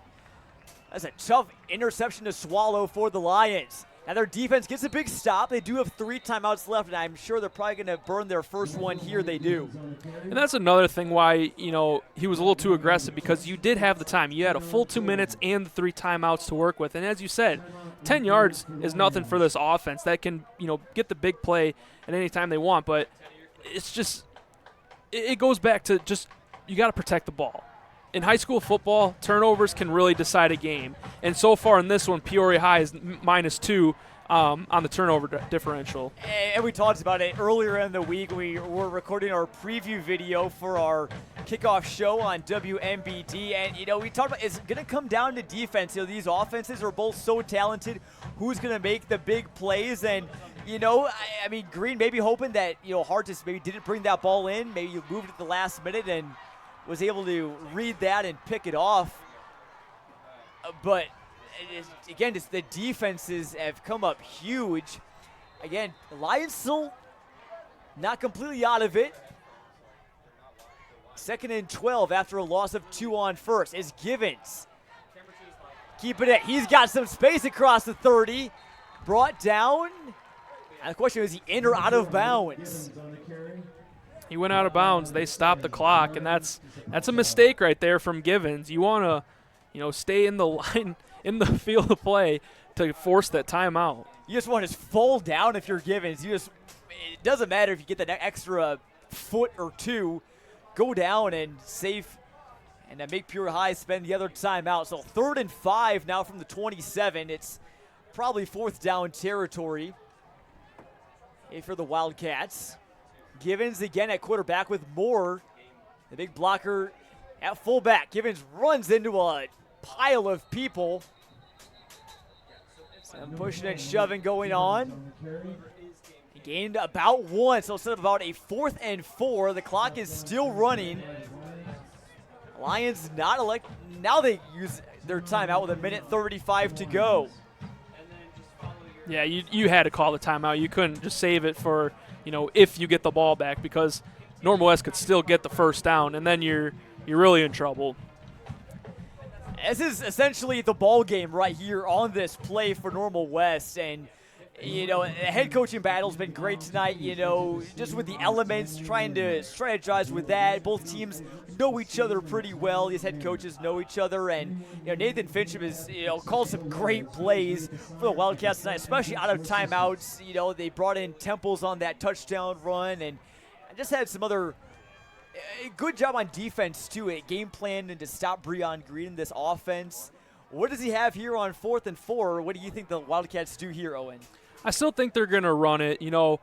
They've been able to kind of get outside and, run for positive yards, but even if you don't get it, you force them to use the timeout. 9 men in the box for the Lions.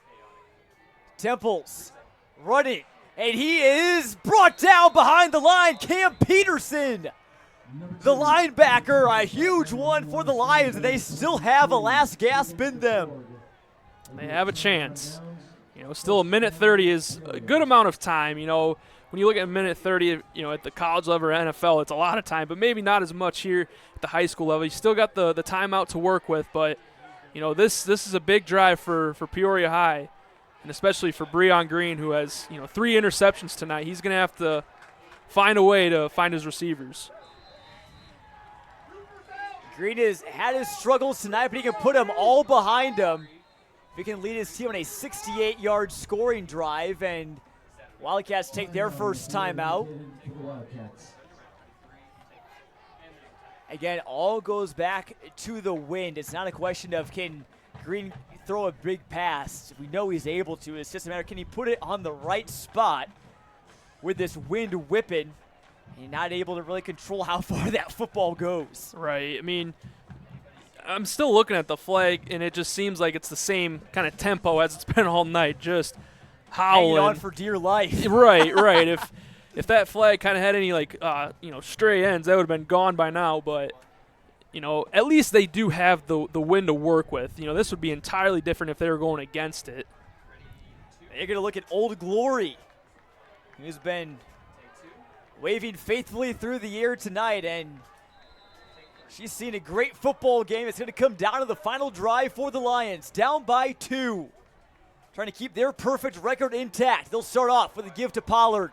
Getting a push, picks up about 4 or 5 there. Got to keep going if you're the Lions. And in the 2-minute offense, it's all about establishing those first plays. You want to get those going right away. Lions maybe only have 5 or 6 plays left at the most. Pass goes outside to Rayford. He brings it in. Shakes a tackle. Can he get out of bounds? No, he can't. The clock keeps running, although he did get the first down. Yeah, that first down kind of saved the clock right there, the automatic stoppage. Brought down by number 5, Logan Alvarez. Alvarez on the tackle for Normal West. One of the first times we've called his name tonight. Inside of a minute now. From the 46, Rayford trying to hear Green. Deep coverage for the Wildcats. Handoff to Pollard. He's wrapped up by the defensive line. That's Hart and Moore with the tackle. And it looks like we may get a timeout here by Peoria High. That's their final one, 42.9 to go. So maybe they're probably trying to script out these next few plays saying, hey, we got to midfield. Here's how we're going to get these next 50 yards. Yeah, and that time, especially after running the ball, you really need to take the timeout. If you don't take the timeout, that clock might go down to, below 30 seconds, and you just can't have that. So, yeah, but you said this timeout is really huge because now this is the last time you can really talk to your players before the clock's really going to hit zeros on this one, at least for this offensive drive. So you want to make sure that everyone knows their assignments and they're going to have to execute well. We do know something for certain. We don't know who's going to win this game. We do know that someone on some team is going to make a game-winning play, whether it's offensively or defensively. Who's going to be the hero tonight in Normal? Green has good protection, trying to escape. He's running. Can he get out of bounds? He does, near the 40. A good run and a first down for the Lions. Good improv right there from Green. Not only did he get the first down, but to completely stop the clock out of bounds with 35. Now they're, they have a chance. They really do, John. They certainly do. Again, they don't like to kick, but if you get close enough, maybe will they kick one of the only field goals we've ever seen Peoria High kick. Who knows? It could win them the game. Green has got plenty of time. He's going to take off with it and get out of bounds again near the 30. So Green making it happen with his legs finally on this final drive. He's doing a better job of just taking what the defense is giving him. I think the Wildcats are really just trying to protect these receivers from getting behind them into the red zone. They'll give up the slight 10 yards, but he's getting out of bounds. That's the important part. But and also just the change from when Green started this game in the pocket, he was getting pressured immediately. Now, every time they go to pass the ball, it seems like he's bootlegging out of there to try and get more time. Datarion Pollard threw a great block there, just had a man on the ground. 28 seconds to go and 30 yards for the Lions if they want to clinch their playoff eligibility. Green in some trouble, just throws it out of bounds. West wants intentional grounding, and I don't think they're going to get it. They're getting an explanation right now. Only about 5.5 seconds or so came off on that play. I think the biggest question is if he was still within the pocket. And it seems as if they believe that he was outside the tackles to be able to throw that one away. But, that shows you the progress that he made. The previous drive, he just threw it into harm's way and threw the pick. This time he gets it out of bounds. 3rd and 1. They do need to get something going. He's under pressure again. He's got Temples chasing him. Gets rid of it. Throws to Rayford. He's pushed down. Incomplete. Oh, that could have been a huge play for the Lions down inside the 5. Ball is a bit too high there for Rayford, the junior wideout. Yeah, he had Rayford there, but also TQ Webb. It looked like he was in the middle of the field, but, it might look like he might be open in the moment, but he did a good job because the cardinal sin of a quarterback is to go out and then throw it back to the middle of the field.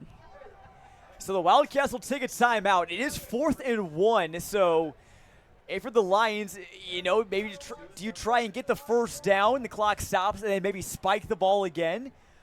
Or do you just try and go for it all or drop a play and get out of bounds? I mean, there's just so many things you could do. I know Aaron Montgomery's going to have probably a play designed for the situation, though, and we'll see what it is here in a second. I think what really makes it tough is with the clock at 14 seconds because, 4th and 1, you could run a run up the middle and then try and spike it. But that's going to take up half of this clock. You probably have one more play One left. last play but it gives you the chance. I mean, you don't want to try and go for it all. Then you have an incomplete pass or you get sacked, and then it's over from there. So on this play, I do like the run up the middle and then get up to the line and spike it. We'll see what they do. 2 men in the backfield. Alongside Green, it's a low snap. His knee was down, and that's going to be the ball game. Natters' knee was on the ground, and West is going to pull off a state-ranked win at home. Not how we expected this game to end, Owen, but the Wildcats made less mistakes, and they're going to walk out of here with a winner. The Wildcats win a wild one by a knee. That was, I don't think I've ever really seen a game kind of, end like that, where the player just has his knee down on the 4th and the 1 situation. But, you gotta feel bad for Netters, because, he knows he can make that play. He can make that run and, continue this drive. But that time, just by happenstance, it's not really something where, it just happens. You can't, it's just one of those things, John. Payne Medford takes the knee, the clock hits 0, and Normal West hands Peoria High loss number 1 of the season on homecoming night. What a game, Owen. Cooper Temples scored that eventual game-winning touchdown with 3:27 to go. The Lions just eventually made too many mistakes tonight, and back to that play, it would have been tough to pick up that yard with that low snap anyways. Again, just you wish you had that play back if you're the Lions, but what a game. 2018, the Wildcats win it. We'll be back to wrap this one up from Normal West here on our WMBD Game of the Week on CIProud.com. The heart of Illinois needs volunteers, and you can make a difference. Be part of a global community of people who care. Discover the joy and satisfaction that comes with improving your community and the lives of the people living in it. United Way connects volunteers who are ready to work with opportunities in the local area, driving real change made by individuals like you. Join United Way in improving the lives and communities around us all. Sign up today at volunteer.hoyunitedway.org. Taste the tradition of Avanti's on the go. With Avanti's fast carryout, you can taste the tradition at the basketball court. Enjoy a handcrafted pizza with toppings you love. Taste the tradition at the pickleball court. Fill up with a fresh gondola. Taste the tradition at the park. Indulge in your favorite pastas. The possibilities are endless. Call or order online today to taste the tradition of Avanti's on the go. The home of the gondola, Avanti's. Welcome back to Normal West. The Wildcats are winners at home over Peoria High, 20-18. A game that didn't see as much offense as we thought it might. A wind played a big factor. Turnovers played a big factor, and ultimately, Normal West. That's the thing. All things were going in their direction tonight. They made the little things count.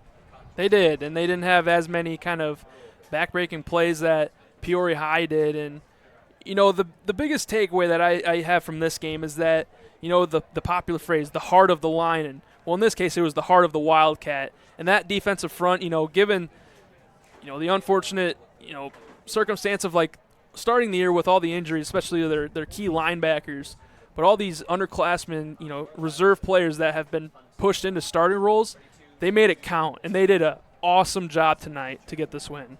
It definitely did. Normal West came in off of a 32-point loss to Bloomington, one that certainly did not feel good. A team that was banged up on the defensive end. You're missing Briar Liederman, you're missing Drew Mangrum, arguably 2 of your best players, and you still beat the number 6 team in the state in Class 5A, who had taken down teams like Morris, like Peoria Notre Dame, like Champaign Centennial. It really could be a season-defining win for the Wildcats as they turn now into the home stretch of their regular season. It does, and I think, this win really reflects the coaching, I believe, of Normal West, because not only were you able to just survive kind of, the losses of your starting players, but these guys just thrived in it, and they made big plays, and it just reflects the coaching that they have these guys ready to play at any given moment. Definitely, and for Peoria High, this loss is certainly going to sting. You know, don't know what's happening in the Bloomington-Urbana game. Assuming Bloomington wins, it means the Purple Raiders are going to be in first place in the Big 12 after this. Peoria High will fall. But, you know, where do you go from here if you're the Lions? You know, you definitely hate to lose a game like this, but I think if you are them, you'd rather have this happen now than maybe in Week 8 against Bloomington or Week 9 against Community, or even worse in the playoffs. Yeah, I mean, you always want to get it out of your system before it really counts. And for Peoria High, I mean, they're going to have a lot to learn from this one. Their offensive line didn't give Breon Green enough time. It really didn't establish the run game. They only had one big run, and that was the third play of the game for Pollard that set up the touchdown. But other than that, they just couldn't get the run game to go in. And so, you know, they're going to have to watch the film on this one. They're going to have to see what they did wrong. And also the, you know, like I said, the penalties and the turnovers, they're going to have to fix those too. But I think this Peoria High team is very much capable of bouncing back, just like Normal West did from last week's loss to this week's win. It just shows a week-to-week basis in football. No week is the same.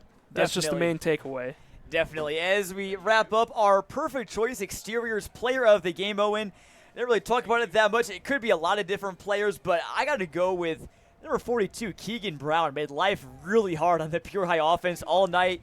Had some sacks, some TFLs, some key hurries that maybe led to interceptions, led to Green being flustered as well. He was the catalyst of all the pressure from this Wildcat defense, and I mean, I think you could almost hand out the player of the game to the unit of the game, and that was that Wildcat defense. All of them made plays. But, yes, I agree. Keegan Brown was the main factor of why certain plays went their way. Keegan Brown, Brady Hart also had that key interception. Cooper Temples could have been player of the game as well. We'll give him co-players of the game. How about that? Temples, that game-winning score with 3:27 from 5 yards out. That about wraps things up from Normal West, and boy, what a game. Glad you stuck with us here on our WMBD Game of the Week on CI Pro. I want to give a huge shout-out to all of our brave crew tonight, braving the wind all night long. Kayla Hollowell, Robert Brown, Teddy Ball, your camera operators, making sure that you can watch the game live and for free from the comfort of your home, wherever you are. We're glad that you watched tonight. Also for Wesley Stombaugh, taking pictures. Rodrigo Perez, our producer, may as well call him Rodrigo producer, is an ace at it. Joshua Messenger, our director, and Owen Dimple here in the booth. I'm Jonathan Michaels saying so long and good night from the Twin Cities. The Wildcats roar over the Lions 2018 and move to 3-2 on the season. We'll talk to you next week, folks. Have a good weekend.